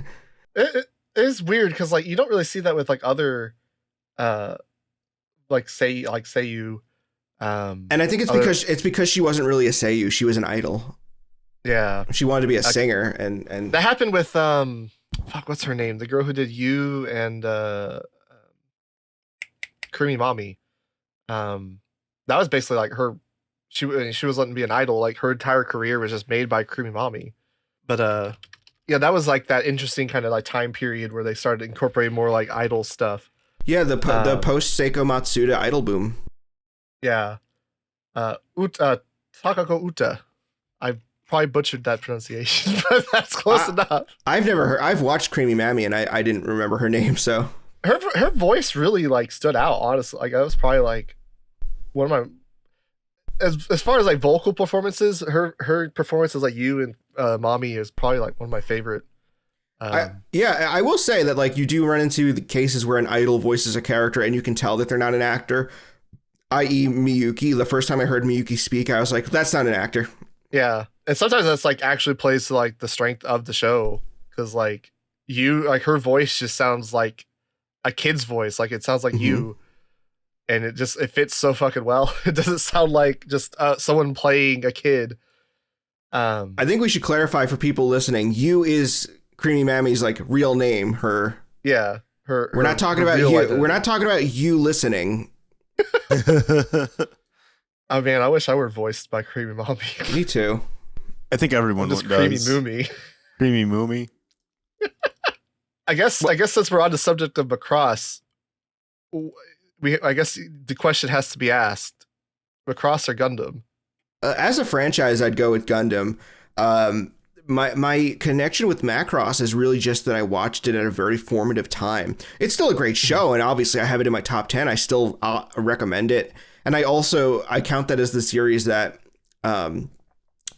if I think I stole this from, what's his name? The fighting game guy, Justin, what's his name? The guy that lost to Daigo. Are you talking about Justin Wong? I forget his name, the fighting games guy. Are you even listening to me? I always say, if aliens came down and were going to blow up the Earth, but said that they would leave us alone if we could beat them in an anime trivia contest, and I get to choose what series it would be, I would choose Macross, because that's the series I probably, not just like having watched it both through Macross and Robotech, but also just because of the videos I've made, I've researched the series so much. It's been kind of like the production stuff has just been kind of ingrained in my brain. Right. But as a franchise, I'd go with Gundam. I haven't seen most of the Macross entries. They're not. I was going to say Macross has had a long issue with not being legally available in the States. But if I really wanted to, I could find ways to watch it. Oh yeah. So I shouldn't really count that as a reason, but Macross just hasn't gotten the exposure post Robotech because of all the legal issues. So Yeah. and also later Macross entries don't have the original cast, and that's always been a thing where it's like, I know that like Max and Miria are in 7, and and I understand that the reason why they do that is because Min-Mei obviously moved to America and Hikaru's actor passed away. That they just that they couldn't really do much with those characters anymore. I've just kind of seen that as like it's an unfortunate circumstance, because I would have loved to have seen. That's what I like about Robotech, is that we do get to see a progression with those characters, but we really don't get to see them grow and change the same way we get to see the characters in Gundam change with new iterations. That is it almost is like a strength for Macross in a way that it kind of is able to like kind of shape its own image with each iteration. But yeah, it is weird that it happened with Macross, because like I feel like Macross is the one that I attached myself to the characters the most between like it and like 079. Mm-hmm. Like I like Amuro, okay, but Amuro was Char obviously is like one of the most fucking iconic characters to come out of the 70s. But like I didn't really like get as invested in like their character arcs or their them as characters in general, as opposed to like Hikaru and like Min-Mei. So it is weird that like the franchise I did get attached to the characters is the one that just constantly like they never followed up on them like they did in the Universal Century. But yeah, it's interesting because it is almost like a strength that it's able to like, you go from the original SDF Macross to Macross Plus, and it's like so drastically different in like tone. It doesn't have to like worry about the continuity so much outside of just like the Macross still being there in its middle of town. Yeah, and that was something I found interesting too, because there were people, I felt like I've met people who are like, I've only seen Macross 7 and I'm just a fan of Macross 7. Or even in the early 2000s that, I forget her name, the girl from Frontier doing the... Ranka? Yeah, the Ranka Lee song that she sings. That was a meme. I remember that. Yeah, I fucking remember seeing that before, like while I wasn't even watching anime at that point. And I remember being like, how the hell is this from Macross? Because it looks so different. Yeah. Like, it's weird because like my entry into Macross actually was Frontier. Oh, yeah. Because that was a one I saw a lot in the 2000s. Yeah. So like when I got into it, I was like, oh, I could watch this one. And then like I got into SDF Macross after watching that. Which I do appreciate, because like if I had watched SDF Macross before Frontier, I probably would have liked Frontier as much, because the original Macross does a lot of what Frontier did, just better, I feel like. But I did enjoy Frontier, and like I don't know, they kind of just focus more on like the music later on. That's another issue I have, where it's like, I understand the music was a huge issue, but it felt more, it felt more, maybe I'd say more culturally poignant, because they were dealing with like idol stuff, and they do touch on like, okay, yeah, we're taking advantage of, we're making an anime in a post Seiko Matsuda world, so we're gonna make a character who's basically Seiko Matsuda. But then they touch on the darker stuff, where it's like, well, she's also, her cousin is like an abusive, controlling manipulator, and they think they do all that stuff. I feel like, does the music aspects of later Macross stuff also deal with like something culturally relevant at the time? I feel like there's like that's like almost a piece of Japanese history that it's dealing with in original Macross. Whereas I know Frontier. Sorry, I know Frontier. It kind of touches on like, it touches more on like the dating thing, I guess, because that's like after Aya Harano. What's her name? The girl who did Haruhi. That's Aya Harano. Yeah. Aya Harano. Okay. I couldn't remember if that was her last name or not. I'm terrible with names. She's not only that, she's making a comeback. She's gonna be in One Piece. Yeah, I heard about that.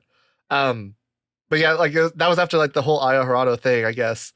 Or no, was it? No, it was around that same time period. So I guess maybe it was like relevant with like other stuff. Okay.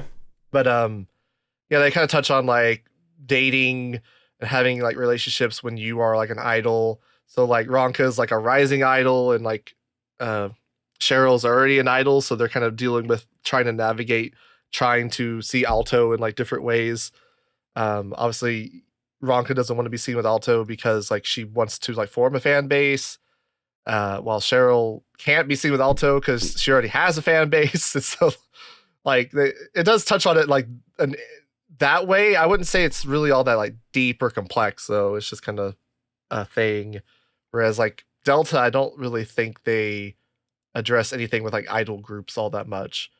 But it is interesting to see how it like progresses as like a concept, where it went from like the very kind of more classical idol with like Minmay to more like the pop idol with or like the rock star like with Masara. With the rock stars, and then to like idol groups, and even fucking virtual idols with fucking Sharon Apple and Plus. Yeah. That's the only Macross I've seen, so I'm like, I know that one.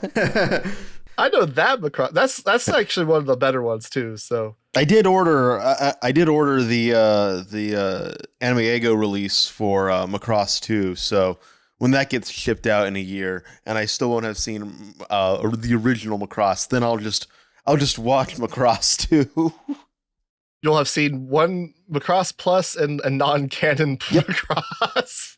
It is weird that like Macross 2 is called Macross 2, and it's like, but it's not considered canon by anything. Yeah, because I feel like people overlook it as a result because it's not part of the same continuity technically.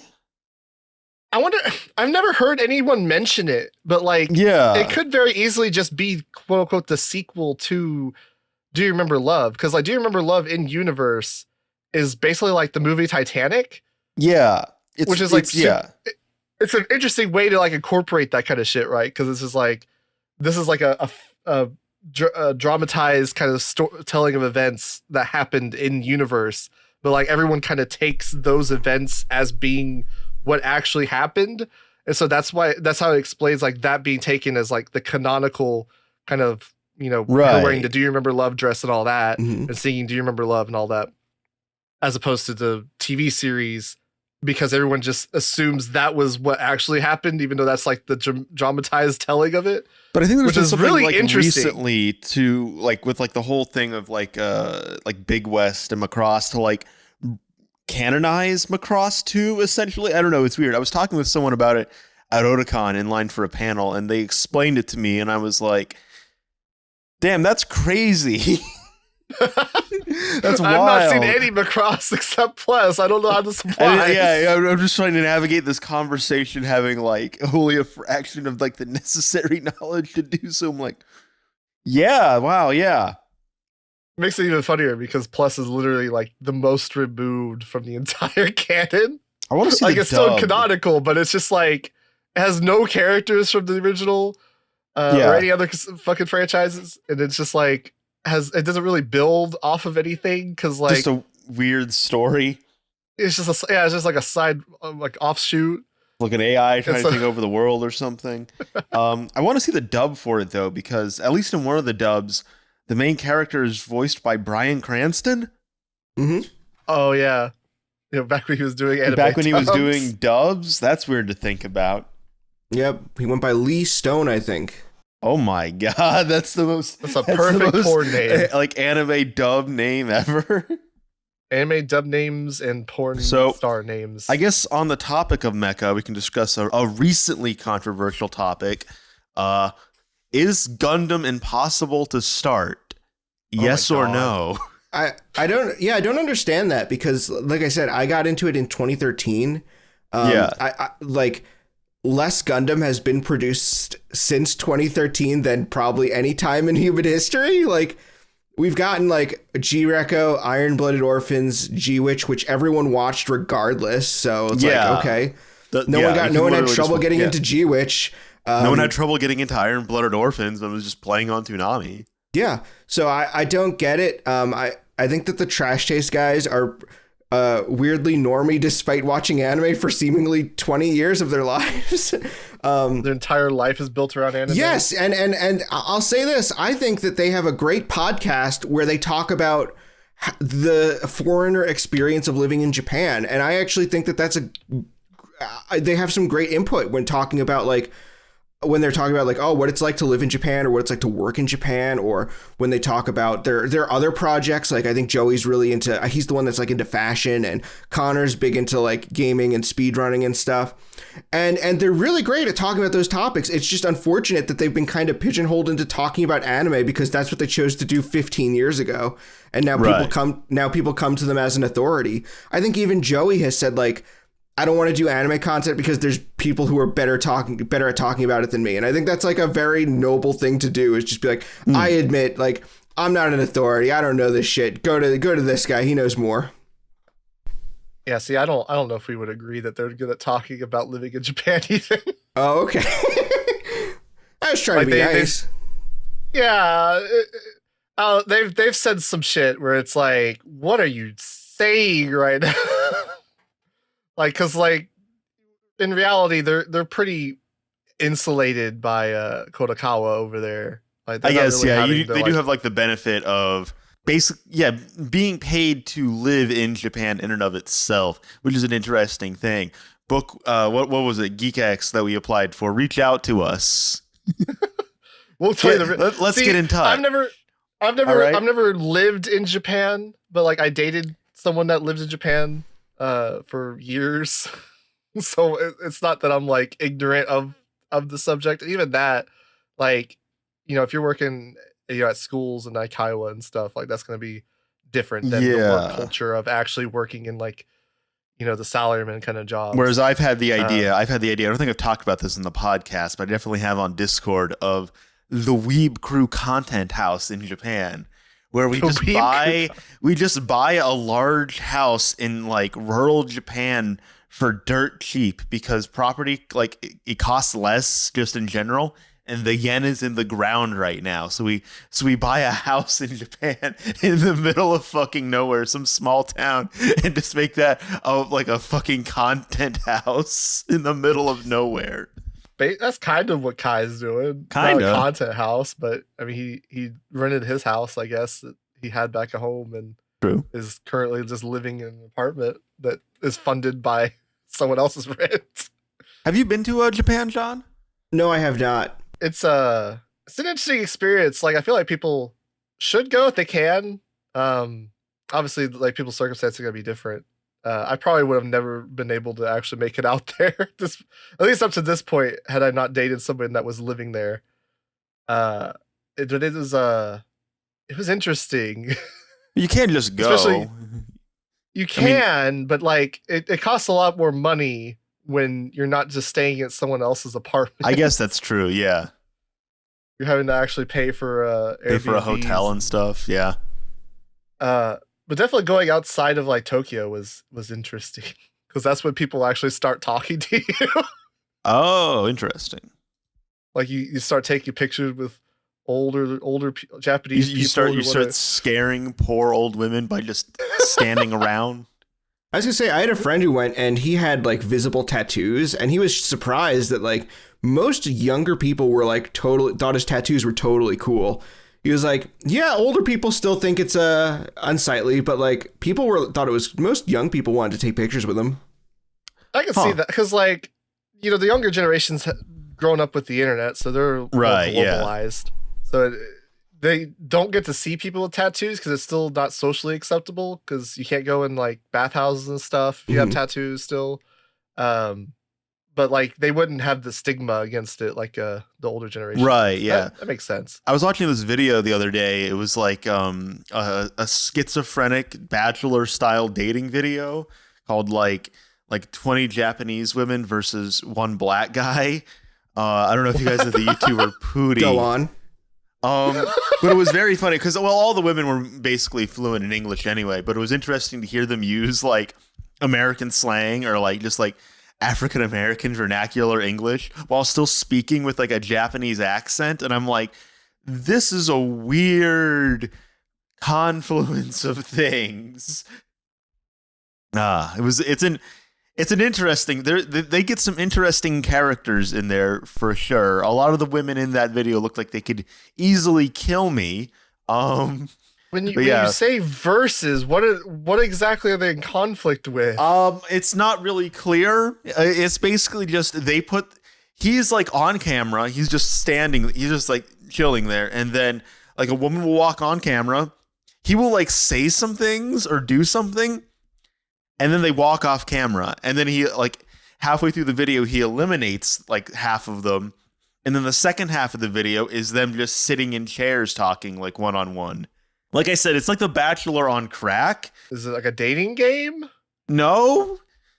There's no game component.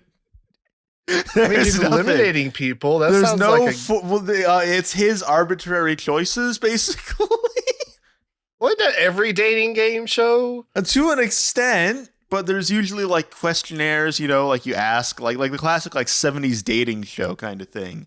Where it's like you ask questions. So you're thinking of classic dating shows. I'm thinking of like, was it Bear Attraction or whatever the fuck that like British dating show is, where they just they literally start off by showing their genitals and they're like, see, I don't like the way his dick like leans to the side. Like you watch a lot of weird TV, Mumi. What do you mean? That's just normal British television. But yeah, it's interesting that like this idea that like Gundam is like this thing that's impossible to get into, because I feel like that's informed almost by like how you can watch anime with the internet. Because you think about it back in like the late 70s, early 80s when Gundam was first coming out, that wasn't something you couldn't really be afforded to just start at episode 1. It's just, or even like watch every episode. Maybe you'd miss a week or whatever, so you need to like just miss that episode and then keep watching with the next one, where that's kind of like what those, like a lot of these older shows in general were built around, especially before like home media really became a thing towards like the middle and late 80s. I was going to say the thing with Gundam is that they even accounted for that, where multiple series were created as a way to introduce a new generation to Gundam. Yeah. Zeta Gundam is made so that the next generation could get into Gundam. And there's obviously stuff from 79 that carries over, but it's told to you in a way that you can still follow and understand it. It's just, you get a little extra context if you have seen that series. Same thing with like, even in the 90s with Victory Gundam. Victory Gundam was made to be a standalone series that a new generation could get into.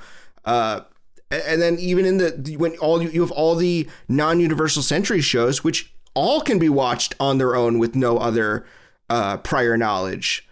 Yeah. Don't say that too loud, all right? Someone's going to try and kill us. I know Trash Taste specifically said they don't want to watch this because they quote unquote won't get the Easter eggs. What? But but that's fine. You don't need to get the Easter eggs. It's okay. What Easter eggs? Like other than Turn A, you might get like one. But in Turn A Gundam, he uses shining fingers. I haven't seen G Gundam. I won't get the Easter eggs. Turn A is different because like Turn A is a sequel to every Gundam essentially. but like the end of what, G Gundam. what the fuck's secret? The end of G Gundam has a Zambot in the end. If I haven't seen Zambot 3, I haven't seen Zambot 3.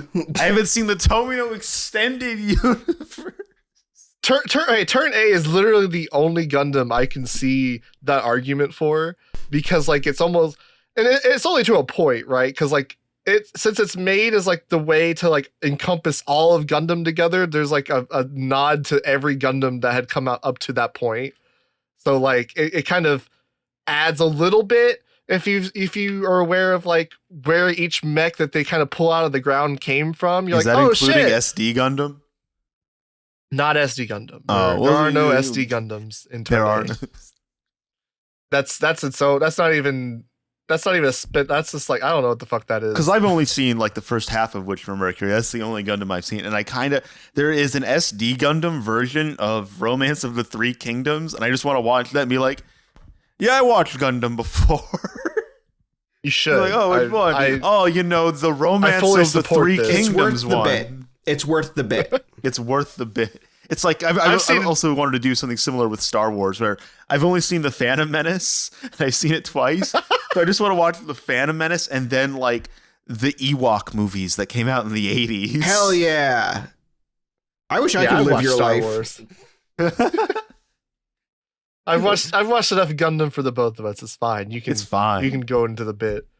But yeah, like fucking what I don't know what you're gonna miss. Like the fact that fucking the antagonist of Gundam Wing is somewhat of a Char clone. Like, okay, who fucking cares? Like, my friend Ben, who I've done he's been on a couple of videos of mine, and I've done videos with him. It's so funny because he has no knowledge of Gundam. He's watched no Gundam, and when we were living in an apartment, Chad and I were watching Gundam Wing, but because he only knew Gundam from by extension of us, and we were talking about Universal Century way more. It was so funny when he walked in on us watching Gundam Wing, and he was like, he's like, I thought you said Char wasn't in this one. And I remember thinking the fact that you confuse Zex for Char is like so based, and you don't even know it. Because with every American, it's the other way around, where they see Char and they think, oh, is that supposed to be Zex? Because that was how it was introduced to us. Is the Zex prequel? Exactly. Listen, how am I going to get the references in Bakugan if I haven't seen the original Gundam first? How am I supposed to watch Bay Wheels when I haven't seen Metal Fusion? See, you know how they're full of shit? Is because they watched Fully Cooley. It's like, bro, you didn't get the fucking Turn A reference in Fully Cooley. You watched that just or fine. like Lucky Star, yeah. I was gonna say Lucky Star. I rewatched it last year, and I was like, oh my god, how did anyone of my generation understand the jokes that they were making when this came out? They're fucking referencing 70s tokusatsu left and right. And Galaxy Express 39, and it's like none of you people ever watched that shit. We were like, what was it? We would have been like 14 when this came out. It's like you did not understand what Konata was talking about. Yeah, like the idea that you can't watch the entry level remake of Gundam Seed because you won't get the reference to fucking, I don't know, an offhand comment made referencing fucking Gundam X. Like, it's fucking stupid. Like, just don't get the reference. Like, who fucking cares? It's like, yeah. So the way you watch Gundam is, you just do it. You just pick one. Turn it on. Watch episode 1 of whatever series you want. Jesus. It's very easy. Well, it's like that with, it's interesting too, because I have to wonder how much, because I see this with like, the way My Hero Academia is structured is actually very similar as well, where it's like every new season. Mm-hmm. Yeah, well, because every new season starts off with like a recap episode that just tells you who all these characters are and what's going on, because they're doing it with the mindset that there are going to be people who are starting with this season, essentially. They do that in the manga too, where like a box will pop up and say who the character is and what their power is, and I'm like, this character's been here since chapter 1. Why are we still? Yeah. You don't need to tell me that guy has electricity powers. I know he has electricity powers. Yeah, and it's not there to like remind people because they think like the audience is dumb. No, it's there for people who are just now seeing this for the first time and they need some sort of context for what's happening. I guess, but again, with like with stuff like streaming, because you know the way, with the exception of like Toonami, the way a lot of people watch anime outside of Japan is through streaming services like Crunchyroll, Netflix, or just torrenting stuff, piracy sites, whatever. A lot less pirating nowadays, but yeah. Yeah. Well, you're like afforded though that ability to start from episode 1 and then binge watch it all the way through. Whereas, and you kind of lose the idea that this is like, these things are still made with the structure of linear television in mind. And that's something I think a lot of people kind of lose sight of when they complain about like stuff like the way like certain shows will start off by like just explaining the premise before the opening every time, or doing like a previous episode recap, when it's like there are reasons for that, and it's because of like the medium that is being used to disseminate this, to broadcast these shows in Japan. Yeah, that's definitely lost. I feel like we've talked about this numerous times, where it's like the idea that like we watch these online so much that it's just like the context of like how it's actually being aired is lost. It's like, right, this is a TV show that airs at like 3 a.m. in Japan. The context like, of there being like commercial breaks and then also like text on screen, like a lot of text on screen. That's how Japanese television works for some reason. Yeah, it's the most ADHD thing I've ever seen. Then you watch like videos on like Nico Nico or whatever, and you're like, why the fuck are there comments just scrolling like horizontally across the screen? Oh, have you seen some of like they're like news programs sometimes where they like are watching like trailers or like movie trailers, and then, like people's reactions are in the corner. Yeah, they pioneered the TikTok style of people just like, let's get a comedian to react to this thing. Yeah, fucking crazy. Like, you watch it in Japan, like, I don't speak enough Japanese to be able to understand what the fuck they're talking about, but the fact that they're just, like, so fucking, like, surprised and shocked at this dude showing up on screen, I'm just like, damn, I need to know what's fucking happening. It ropes you in. See, it's working. They got, see, that's the problem. Thumbnails with, like, the soy jack, like, open mouth thing on YouTube from the West is bad. But do it in Japan, that was good. So you kind of mentioned you've been doing videos with like friends of yours, and I know in one of your videos you mentioned like that your 𝗥𝗘𝗧𝗥𝗢 parody was how you met a lot of your friends. Yeah. Would you want to elaborate on that, Eddie? Because that's kind of interesting to me. Yeah. I mean, I wanted to make abridged videos because I like the idea of, I always liked parody dubs. When I was, I was in high school at the time, and I always just found it like the editing to be a bit daunting, but I decided to like, I'll just learn it. I'll learn it. And so I downloaded, I started with using just free editing software, and then I started getting free editing software that is only free because I stole it. There was what my first drive was two abridgers, Lord Moonstone and Zero Style, as they were known at the time, hosted a contest where it was like, you have 1 month to make an abridged video. Go ahead and make it a reply to this. And I was like, okay, that's the push I needed. And I made Fight 𝗥𝗘𝗧𝗏 abridged episode 1. I entered it into the contest. At the end of that month, they actually called me up on Skype. This would have been January of 2011. They called me up on Skype and said, hey, John, we just wanted to let you know, we saw your video. We thought it was really funny. We got like 200 entries and they all suck, but yours made us laugh. So we wanted to call you and let you know. And I was like, oh, that's so cool. And I started talking to those guys, and, I'm still friends with them to this day. But my friends who are my roommates now, I met them a little bit later. I met Chad because Chad was friends with Kieran, so it was like an association thing where like he messaged me once and was like, hey, Kieran showed me your video, he said you entered the contest, I thought it was pretty funny, and him and I started talking, and Lord Moonstone and Zero Style were in their 20s already. I was 17 and Chad was the same age. He was 17 too, and we were both in our last year of high school, so we started talking through that, and that's how we got to know each other. So yeah, we all made abridged videos together, and that was just how we got to know each other. In 2013, circumstances led to us. Chad had to move out on his own, so he actually moved out to live with Zero Style. That was our friend Greg. Lived with him for a little bit, but then he was like, "Oh, 'cause our friend Greg got engaged," and he was like, "Yeah, I'm going to start living with my girlfriend." So Chad needed a roommate, and I was 20 at this point, 19 turning 20, and I was like, I don't like living with my parents, and I cannot find a decent job in New York. I was working for my dad. I didn't have I wasn't going to school anymore. And, it was like, where can I go in New York? Everything is too expensive and I can't find a job.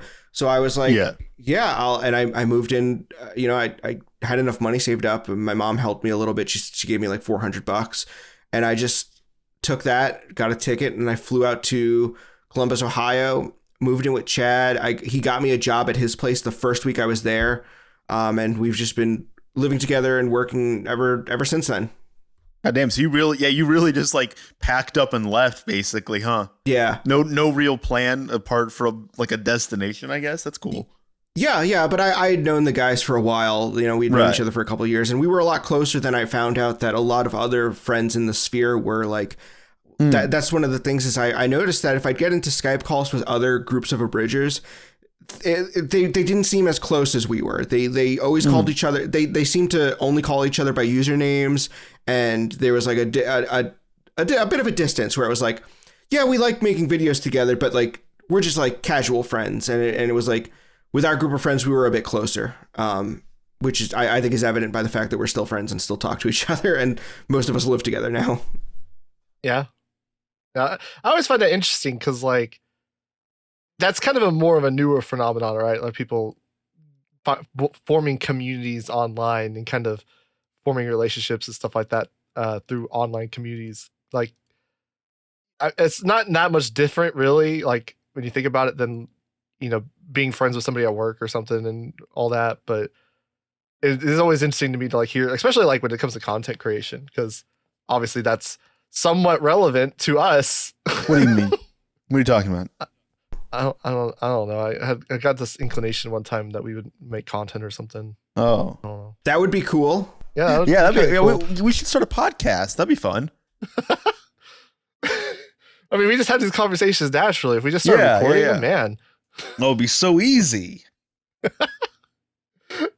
It always makes me laugh when I hear people say that. And then you like make the unironically. podcast. Man, we didn't even record our conversations, like, dog. Unless you have like some like speaking from experience of doing podcasts now. Unless you have some, like, it is not the same. Like, you are not going to be able to translate your conversation about Always Sunny in Philadelphia to a podcast unless you have some experience. Right? Yeah. Let's be real. But no, like it was always, because especially since we do like podcasts and stuff where we have to reach out and we have like a somewhat of a vested interest in just trying to help people, prop up their channels and smaller creators and stuff. It is interesting to like hear people's like how they kind of form groups and stuff. So yeah, thanks for sharing. Nope. I was curious when you mentioned it. No problem. I guess on the subject of like your 𝗥𝗘𝗧𝗥𝗢 video, that you introduced me to that Nagisa Bonita AMV. Mm-hmm. How the fuck did you know about that? Well, like, is that just something that's like a meme, I guess, in the 𝗥𝗘𝗧𝗥 sphere? Well, it's a classic AMV from a time long forgotten, but basically so in the abridging community, there was sort of a gentleman's thing of, hey, if someone's abridging a series and they're like a pretty established, like they've done a couple episodes, they seem to be, still active and stuff, don't generally abridge the same series, which is a crazy thing to think of now. Right. And when people would be like, hey, I'm going to abridge a series, I know this guy's already doing it. I'm going to try to make they would go out of their way to make theirs feel very different. Like Purple Eyes doing Code Geass when there were tons of other people who had attempted Code Geass and a couple of established ones already. And that's why he like kind of made his like, he called it Code Geass abridgment and then just shortened it to Code Ment. and he had a very different style than those guys, so I think it worked out. But there was this sort of a gentleman's kind of like, you know, be wary, you know, don't try to step on someone else's toes and stuff. And I thought 𝗥𝗘𝗧𝗏 was great in that case because no one had abridged it. In fact, I had searched, you know, 𝗥𝗘𝗏 parody, and I did find older videos. There was a parody by a group called Sherbert, who mostly did, I think, Dirty Pair parody dubs in the 90s. But they had also done one called 𝗥𝗘𝗧𝗥𝗢, which was a parody of the 𝗥𝗘𝗧3 OVA, where the whole premise is that 𝗥𝗘𝗧3 gets the brain of Seiko from Project A-ko put in her, so she acts like Seiko basically. And it's really just like a bunch of in-jokes for the community, making fun of like Harmony Gold, Carl Masick, and like convention stuff from that era. Name dropping, mostly just name dropping a lot of titles that people from that era would know. But they hadn't touched original 𝗥𝗘𝗧. They had actually done 𝗥𝗘𝗧3 and an 𝗥𝗘𝗧 Girls 𝗥𝗡𝗟lion parody, which, looking up that parody, was the first place I ever heard the Doctor Who theme. So that's a fun. It was their 𝗥𝗘𝗧 Girls 𝗥𝗡𝗟lion parody. That's the first place I ever heard the Doctor Who theme. Did you know it was the Doctor Who theme, or is that something you then realized later? I looked it up almost immediately because I'm like, this is a really unique song. I like the theremin going, and it's like, oh, what is this? And it was like Doctor Who theme. Oh, okay. You're like, oh. I've never watched. I still have only seen like one episode of Doctor Who. It didn't hit for me. But yeah, that was where I heard the Doctor Who theme for the first time. But they hadn't touched original 𝗥𝗘𝗧. But in searching for more 𝗥𝗘𝗧 content to check and you know, deep dive into the series, I did find Nagisa Bonita. And that's where I found that. It makes me like think about like all the just shit that was like from like the convention era of like the 90s or whatever, like that people would have done that has just been like lost to time.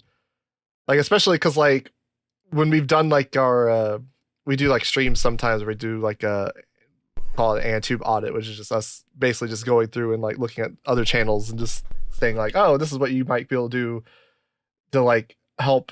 It's just mainly we just use it as a way to like platform other channels. But we give like some, I mean, it's not like we're experts or anything. We don't fucking know what the fuck we're doing anyway. It's just like something that's like, oh, well, maybe you can work on this and maybe that can help. But when we do that, we came across what was the public broadcasting channel? Oh God, shit. I'll pull up the stream. Let me find it real quick. We came across like a public broadcast channel that was like in California in like, I guess it'd been like the mid 90s. The mid 90s, yeah. And it's the channel on YouTube is just like a archive of like all these broadcasts that they did on this public access channel. And it's just like them reviewing anime or like doing like skits. Like it's basically just like early YouTube, except 10 years before YouTube existed. And it's just like all this like weird, like interesting stuff that has just like been completely lost.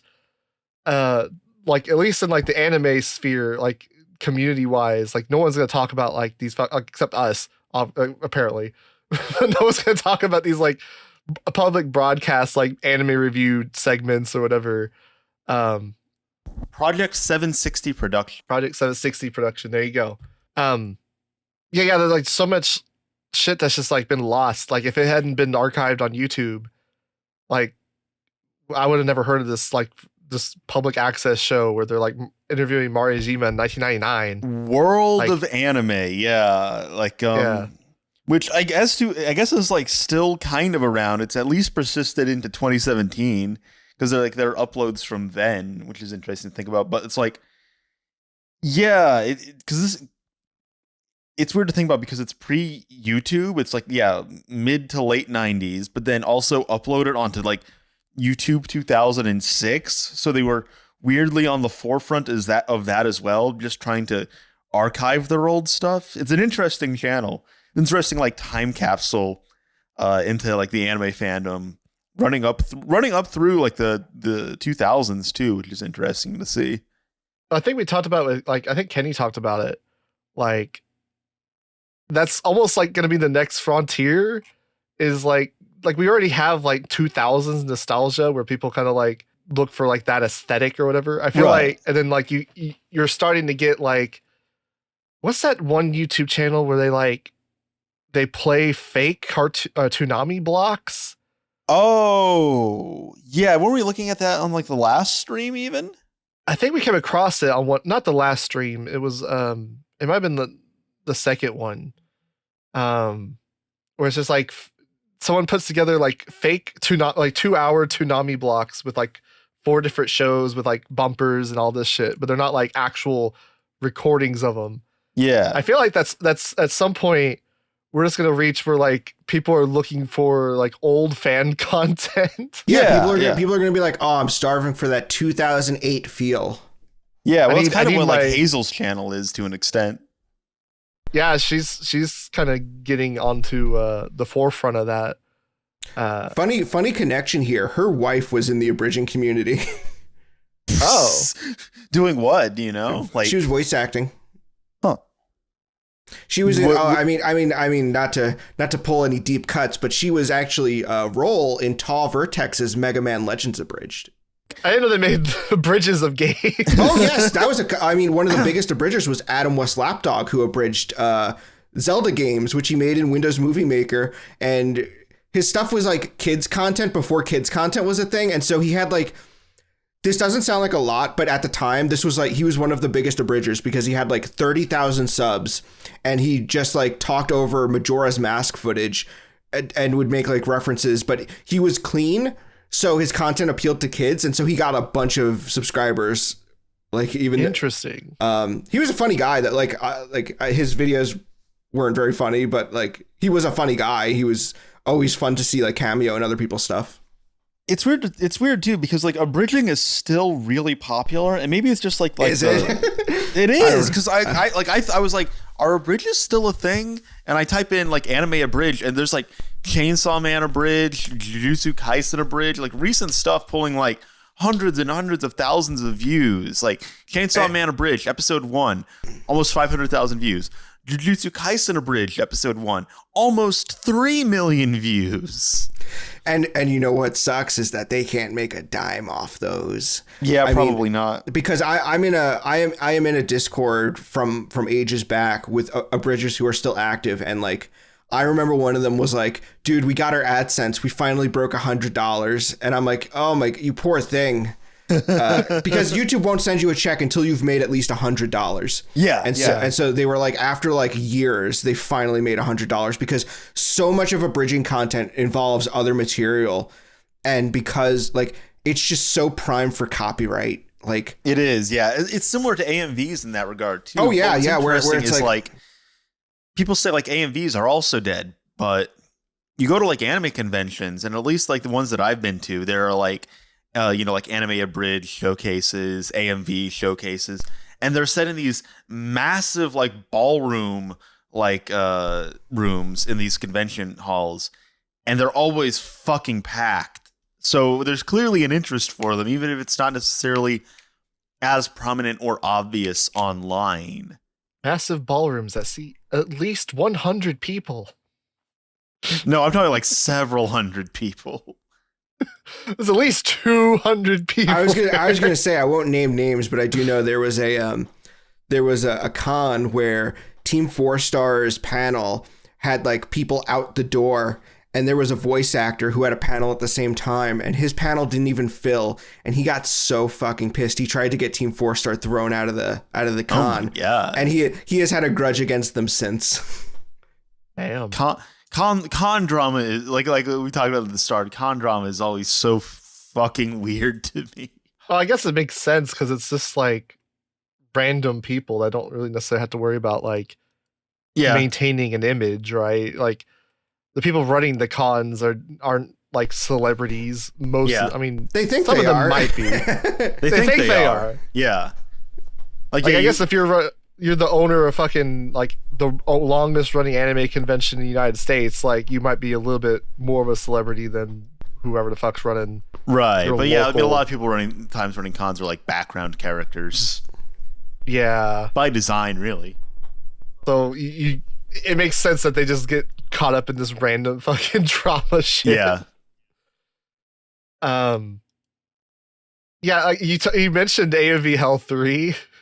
Yeah. I feel like that's like a nice glimpse into that kind of time era of like, because like I remember when it came out, I was aware of quite a few of the anime. Like they didn't introduce me to a lot. But it's got like fucking like hundreds in there. So like obviously it can't be all of them. Right. Like, I know specifically. I remember immediately pausing at Dokuro-chan and being like, "What is this?" Where she like obliterates a guy with a spiked baseball bat, and then just cutely walks over and gives him a hug. And I was like, "All right, I'm very curious what show this is." See, you had Dokuro-chan, I had Grenadier because I was. Oh, the boob bound, yeah. Yeah, they load their guns with the boobs. I was fascinated. I'm like, what the fuck is this about? They're bringing AMV Hell back too. Bringing it back. I don't think it ever like really went away. It just takes no one's a long ever time really to make gone. Them. It was like, what? How long ago is AMV Hell 7? Let me see. YouTube says, I guess that was like 9 years ago. Yeah, AMV Hell was like 9 years ago. But I feel like they've done like side projects and stuff. Like, maybe.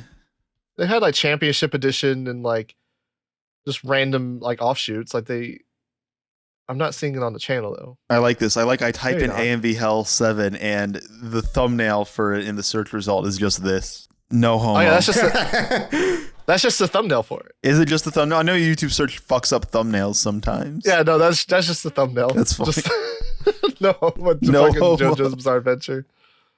Yeah, it's funny that you brought that up because we've kind of wanted to bring on, because I think some of the people that I think the main people even who have been involved are still involved doing it. So I like joined their Discord and I kind of want to do an episode on AMV Hell at some point. Be a fun episode. I don't know how I would incorporate that though. I guess it'd just be a lot of like, what the fuck kind of shit were you on in 2005? How did you get away with this? AMV Hell 3 like was like quite a bit larger, I think, than people realize within like the anime spheres back in 2005. Like, I mean, if I were seeing it and I wasn't like that deep in anime, I think that granted, like I was into anime, so if you weren't into anime, like obviously it wouldn't like on the level where you would, it would just transcend the anime space. But among the community itself, like it was relatively pretty big. See, I would have been like 6 or 7 years old when AMV Hell back in like 2005, 2006. So it's like I was 13, I guess. Oh my god. I was 12 when it came out, but I didn't watch it until I was 14. I watched it on YouTube in like 2007. Yeah. Back in the good old days of YouTube, when when you still had banner ads. Back when you would upload Drowning Pool AMVs. Linkin Park, hell yeah. Dude, Breaking Benjamin to Ash's Septile.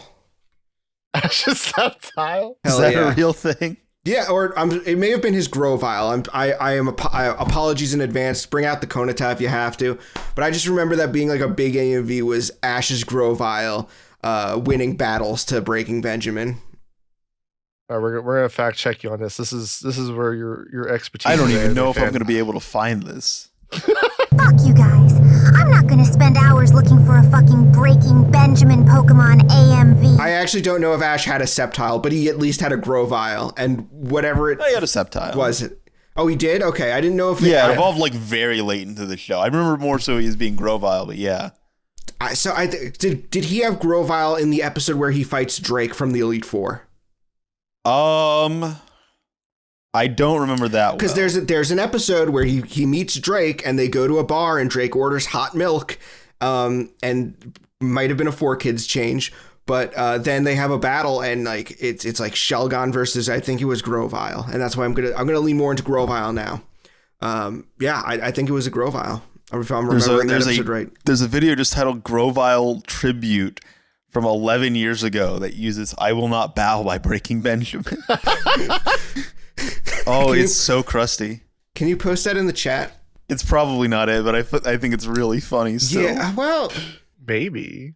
You know, this is it's not the same video, but it's in the spirit of the video. Right, yeah. Close enough. I'll see if I can I'll do some digging before this goes up. Okay, 13 seconds in, Reggie the Grovile. Reggie the Grovile was not in the original version, so this is an alternate take on the Grovile, but still worth watching, I think.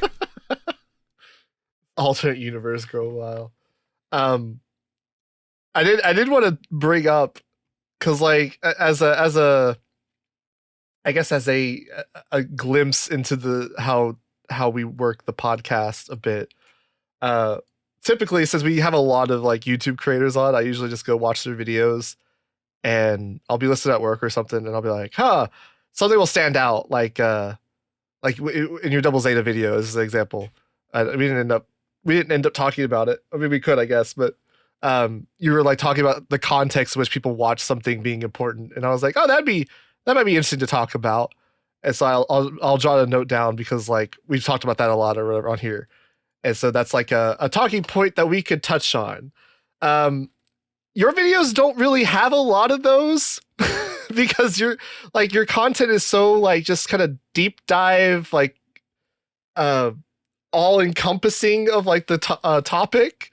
Like there's not a lot of just like tangents like that where you just kind of like give like insight into something. Like you got videos where like your tier list thing you did recently. Yeah, I've always been like, because I've always had this feeling of like, I want my videos to be popular, but I don't want to be popular. I don't want people to know how I work.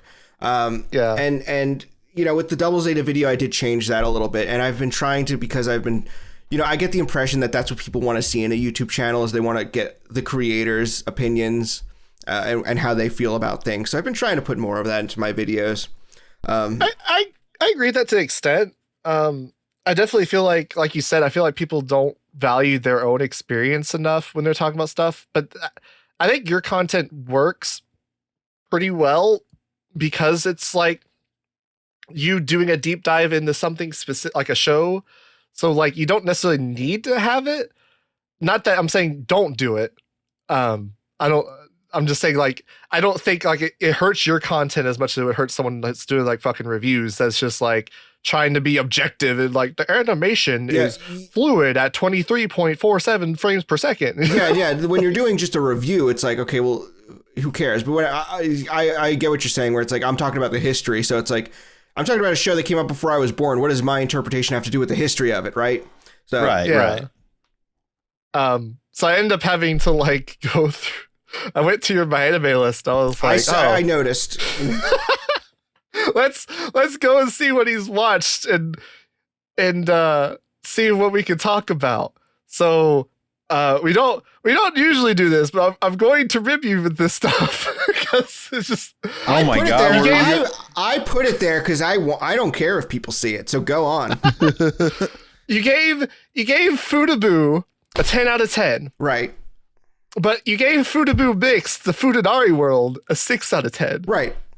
Could you please explain? I can absolutely defend that. Have you seen the series? Are you familiar with it? I'm familiar with, I don't know which ones. I've seen some of them. Okay, though. well, so I'm also a fan. I've read the original manga for Futabu, or Futa Club as it's sometimes translated. It has been officially released in the US, and I own the official release. So I've read the manga and I've watched all the anime adaptations, right? So basically, if you don't know the story, it is about a girl in high school who joins a club for futas, or girls with penises, right? So, right. But the thing is, this new girl doesn't have a penis. She's the first person in the club who doesn't have a penis. And it gets really into like all the characters have like very set stats. And even the manga has like, it has like length, width, and girth as like these stat screens that pop up with all the characters.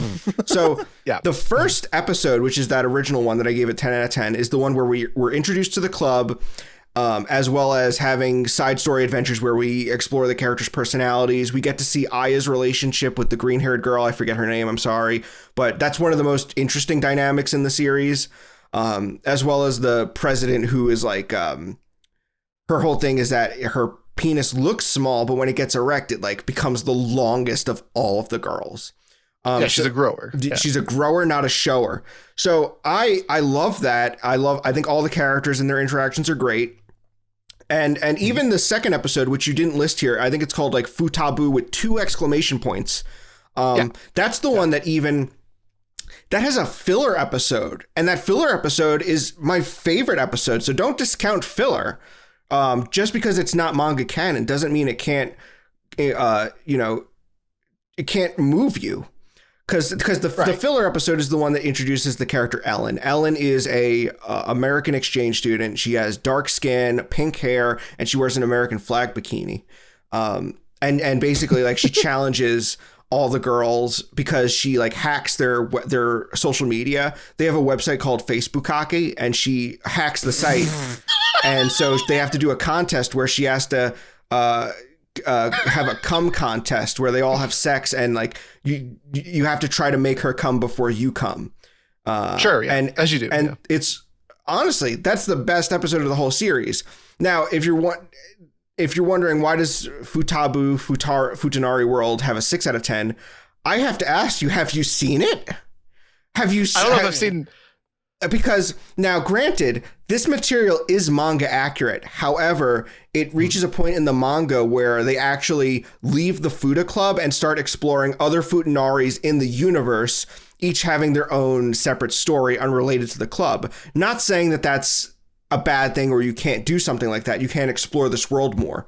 But it kind of just, the episode is really just vignettes. Because it's just going into these characters, these unconnected characters' lives, and how being a futa affects that.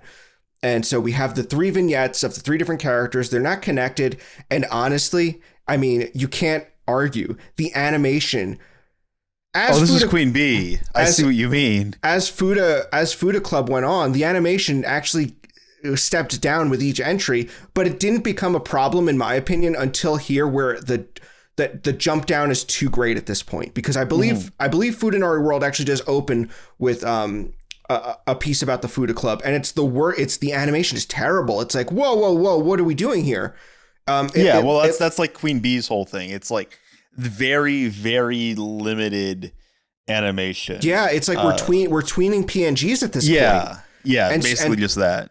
And so you have this second part where not only is it this awful animation, but it's also with these characters that, we spent the whole series building up these characters, and now we're just going to go through these vignettes of random people in the world to this bad animation. It's like, okay, I'm kind of checking out now. And that's why I gave it a 6 out of 10, because like if you're into the Futa stuff, it's like, okay, you're going to get something out of this, and maybe one of the vignettes will resonate with you possibly, but it's not the same caliber as we were led to expect from this series. It's understandable. Now that you've expanded on it, this is why numbers don't matter. This is why you have to ask people. This is why you have to ask. Yeah, it's all about the nuance. It's all about the in between the numbers. Yeah, I can see that. The reasons I was curious if there was like, because I noticed that they didn't have the same director listed, so I was wondering if there was a directorial change. And you don't even need to look at the credits; just watch the series and you'll notice it. Yeah, you can tell very clearly. There's like a distinct visual difference between that second OVA and then Futanari World because of the studio change, and that's something that studio is kind of.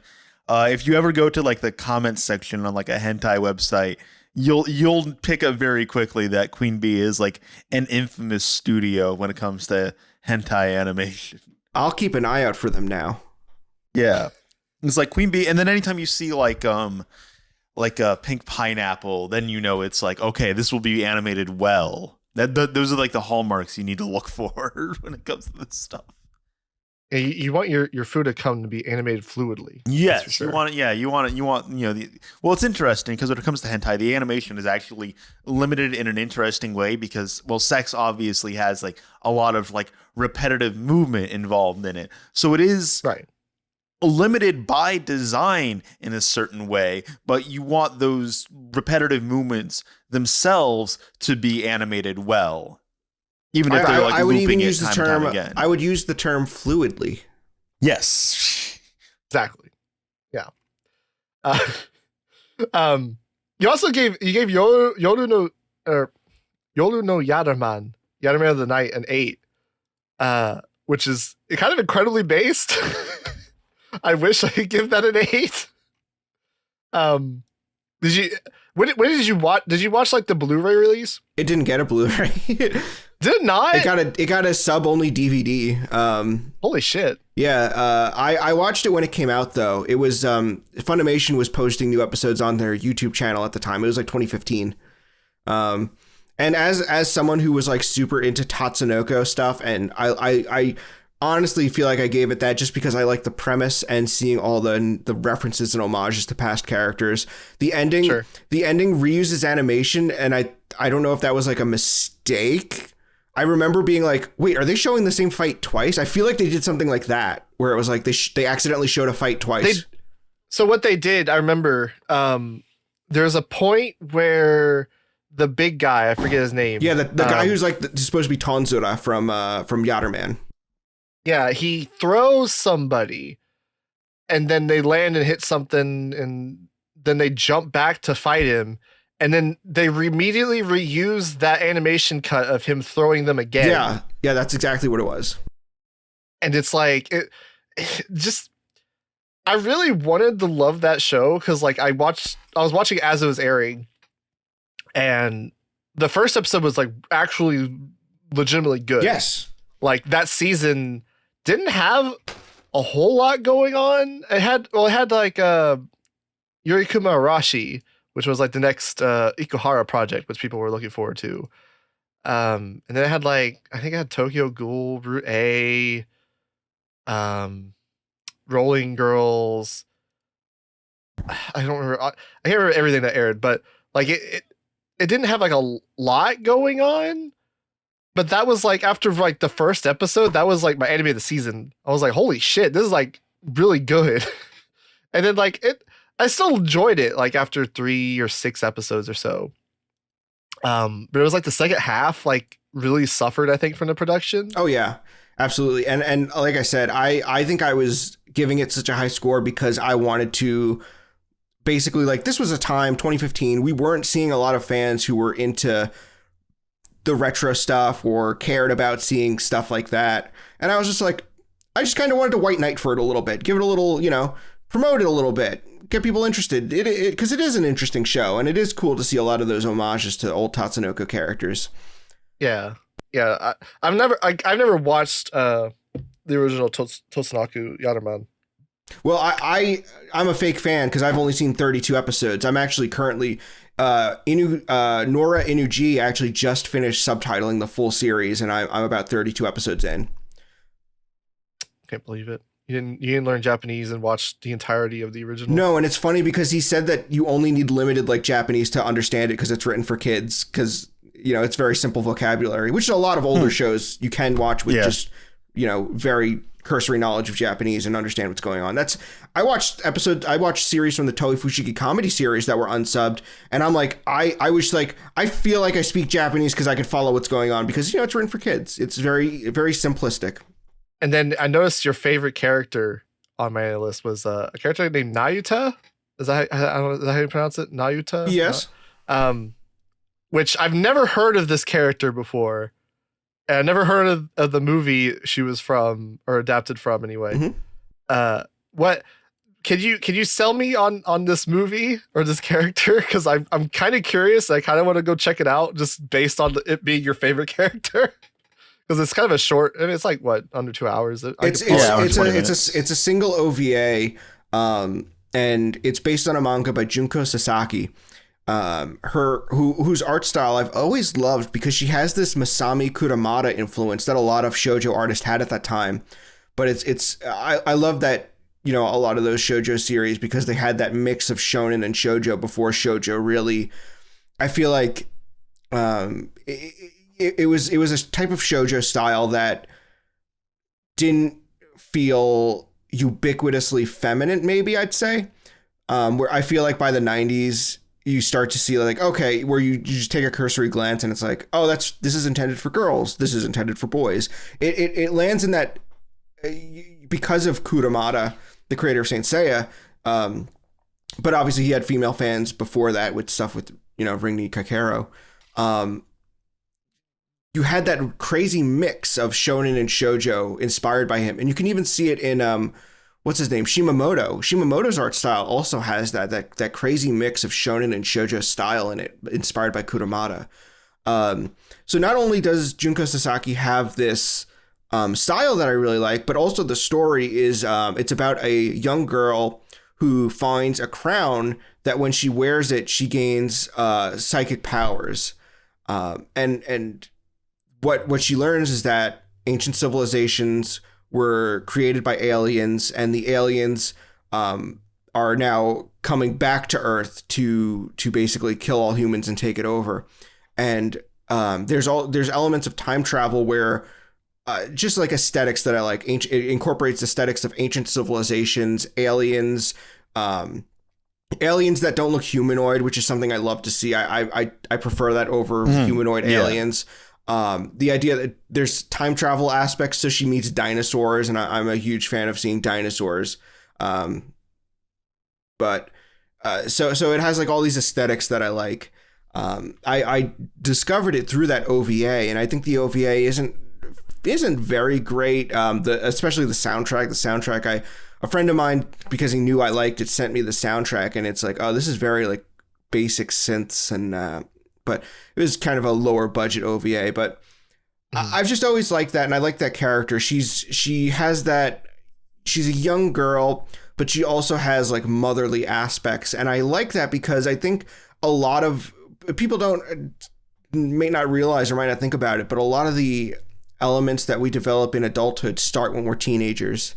And it's interesting to look back on youth and see like, oh, this aspect of me that that's part of my adulthood, that actually started when I was a teenager. And so that's an element of the character I've always enjoyed. So yeah, it has aliens, dinosaurs, ancient civilizations, and a cool art style. That's my pitch. She kind of gives me like a Nausicaa vibe for some reason. Is she kind of like a character like that? Nausicaa? I don't know if I'd say, at least from like the picture.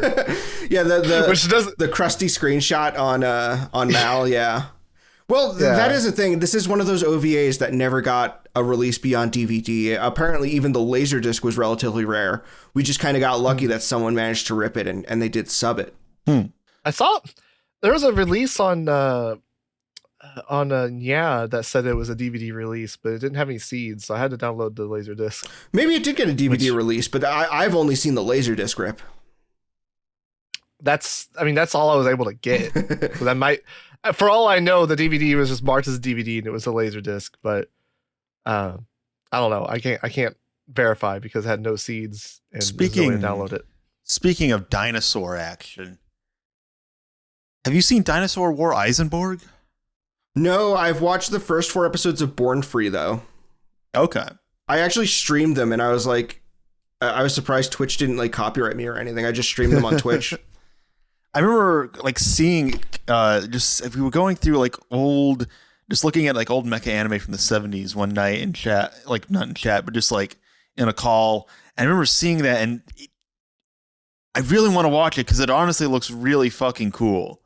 Like, as far as I'm aware, I can't think of any other anime that incorporate tokusatsu and like anime, like and merge them together in that way. So do you know about the Super Aya Dinosaur trilogy? No. I only know Eisenborg. So Eisenborg is part of a trilogy, and there's 2 other shows like it, kinda. Okay. Born Free, which I just mentioned, is the same, where it's like they're like a dinosaur rescue squad. Okay. But the characters are animated. They were actually animated by Sunrise, but it's sets and miniatures and puppets interacting with these animated characters. Oh yeah. I think it even got a Western release where it was like edited as a movie and called like The Great Dinosaur Rescue or something. Something like that. I know there is like some sort of like, I know it was brought over in some capacity. Yeah, because Red Letter Media has a copy of it on their shelf, which I've noticed. Oh, do they? That's hilarious. They do. They have that, and they have Guyver Dark Hero. Maybe that'll come up on Best of the Worst. I just want Rich Evans to watch Guyver Dark Hero. God damn it. Oh, that'd be funny. To start a petition to make Rich Evans watch Guyver Dark Hero. To make them watch weird specific anime that they'd be very confused by. Well, that's the best part. Yes. They're supposed to be Complete befuddlement. I don't know. We've been going for a little bit. I know Sai looks at the fucking times and he's like, oh my God. And I'm like, I need to edit this. I do. The last thing I want to end on, because I watched your tier list video, and you ended on this. Yeah. And I was confused as to the level of irony there. So what are your thoughts on Marvelous Melmo? Okay, so no, I'm sorry I had to throw Marvelous Melmo under the bus for that joke. I didn't script any of my tier list video. I made the tier list so that I could put the stuff in. I just put the PNGs in, and then I hit record and went, okay, go. And it just so happened that after I gave a long spiel about the Rurouni Kenshin guy, the last series left was Marvelous Melmo, which does unfortunately have some moments that sexualize children. That being said, yes. That being said, there is much more to the show, but the irony was not lost on me, so I decided to run with it and make a joke out of it. I mean, you had to commit to the bits. That's fair. Yes, absolutely. No one. Well, Marvelous Melmo is like Tezuka as like pure schizo. It's Tezuka. He made the show as a way to teach sex ed. It's supposed to be watched by children to teach them sex ed. The version I watched, which is the only version I can find, is the 90s version where they added additional scenes and redubbed all the voice actors. They reanimated some stuff? Yeah. Because I've mentioned this on Twitter, how there's an episode where the teacher mentions having a computer, and I'm like, that's not from the 1971 version of this show. Right. Yeah, that makes no sense. But it's very funny to watch the show with the idea in mind that it's supposed to be like sex ed for kids and stuff, and then you watch it and you're like, what the fuck is going on? Tezuka, why does she need to TF into an animal, Tezuka? What part of sex education is that? Why is a rabbit trying to have sex with a Jesus Christ, Tezuka? She just burned down an entire ecosystem. What are you doing? Why did you turn her brother into a frog and leave him that way? She left him that way till the end of the show. I was watching that episode on Discord, and a friend popped in and was like, "Oh, you watching a show?" And I was like, "Yeah." And he joined in, and then it was the episode where he turns into a frog, and he goes, "Are they going to turn him back?" And I said, "Yeah, he was a normal kid for the whole show. They're going to turn him back by the end of the episode." And then they don't. No, they don't. Then several episodes go by. They wait I want to say it's like 15 episodes to turn him back. Yeah.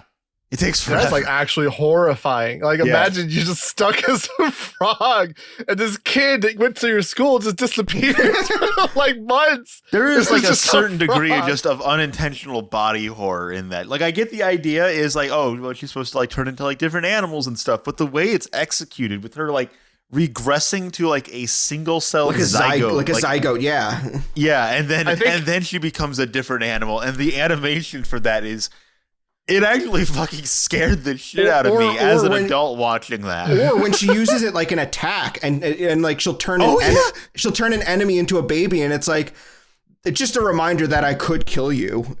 Yeah. God. I think you are underplaying the unintentionality of it, or you're overplaying the unintentionality of it. Because I think like the frog thing was definitely intentional to a degree. Because like they focus on like how depressed he is, and he's just stuck as a frog. Like there's nothing about it that's really funny. Like he keeps trying to walk or do things, and he can't. Well, it's the fact that it is intentional that makes it all the more like confusing and hilarious, because it's like it's such a just watching the first episode is such a massive what the fuck experience. I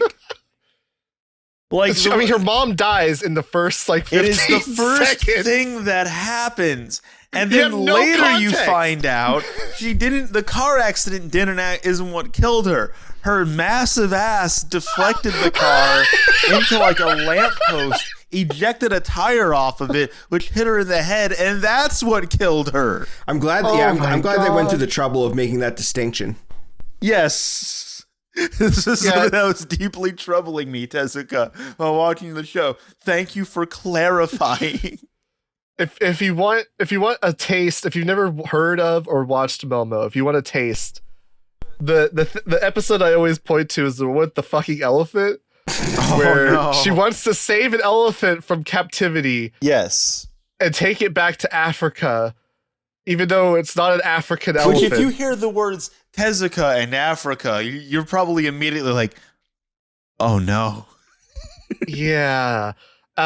So she turns the elephant into an egg, which she then puts into a thermos, but then cannot get on an airplane because she's a child. So she grows into an adult and masquerades as a flight attendant, taking this egg in a thermos to Africa, where she then releases it into the wild, and then the wild elephants do not like. It's not able to acclimate to the wild elephants. They start bullying it because it's just this new elephant that's just been introduced into their fucking environment. No understanding of pack dynamics. Exactly. And so she then feeds all of the elephants in the herd the fucking egg, the pill, the candy that like turns them in old, and like literally turns them into like elderly elephants, essentially dooming them to death. And then she takes this elephant back to Europe. And like it then finds like a circus elephant, which then it gets married to, and then goes off on a cruise ship, and they live happily ever after. Yeah, that's like there's a logic 3. to it. It's just the logic of an insane person. Like it is the most like fucking like. This is one episode, by the way. Fever dream. Yeah, that's just one episode. This is just one episode. It might even be like episode. half an episode. Because sometimes they're like half episodes. I don't remember if there's an entire episode to that, or if it was just half. No, that was a full one. That was a full one. It was a full one. I couldn't remember.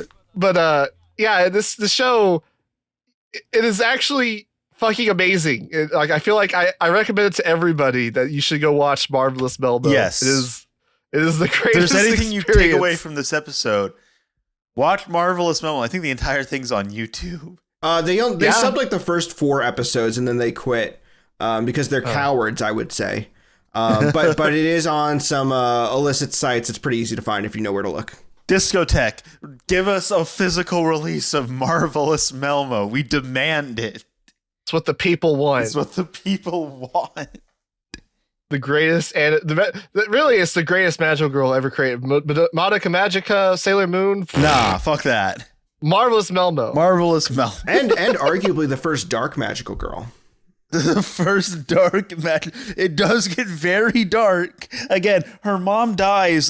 That's like how the show starts. She just gets hit by a car, and then like I think in that same episode she gets kidnapped or whatever, and then has to seduce or kidnap her. No, that's the first. Before that, she's adopted by her aunt, who just wants them for the money. Yes, and is abusive, and so she then has to use the candy to pose as her mother, to scare off her aunt, who is using these 2 like thugs to like impose her will. And so she runs off her aunt and is able to like get their house back, but she is now raising her siblings as their mother by herself at like, how old is she? Like She's 10, like, she's like 8 or 10. Yeah, she's fucking young. And then she goes out and then is kidnapped by some guy getting. We say kidnapped. She was 18 in her human adult form. Yes. So she was. It was like this guy. This guy just got pissed off at her for. Doesn't like, he handcuff her too? Like. Yeah. Handcuffs her to him because she was upset at how reckless his driving was. He almost hits her. Yeah, and that's right. And then there's a scene where they're like hanging over a cliff. Yeah, she keeps turning into an infant and an old lady. And like he's like going fucking. I think he actually gets committed to a mental ward at the end. It's such like a fucking like what the fuck am I watching? And the best part is every episode has to incorporate sex education into it. Yep. So like you'll be watching the show and all of a sudden it just stops and goes into like this kind of laid back, quote unquote informative kind of like picture book segment where it starts talking. Yeah, talking about the stages of life and development, sexual dimorphism in the middle of this show. Yeah. And you're like, what is going on? It is the greatest thing I've ever seen. Anyone that says Marvelous Melmo is not good is a coward. I challenge you. we will have a debate on the merits of Marvelous Melmo. Completely serious debate about this completely serious show, by the way. Like, there's elements of comedy in it, but none of the stuff we're describing is comedic, at least not overtly. I don't know. Like, I think he definitely has that aware, because like he animates some of this, like the car stuff, like is animated like a Looney Tunes or Hanna-Barbera thing. Sure. Where, like the car is like bouncing and like fluid and stuff like that. But the way her mom's lifeless body just smacks onto the pavement is so fucking funny. It was fucking jarring too. Yeah, because it's like, what the fuck is just happening? I have an edit where I fucking put what is this the simple plan that does that. How could this happen to be slow? It just zooms in on her lifeless body.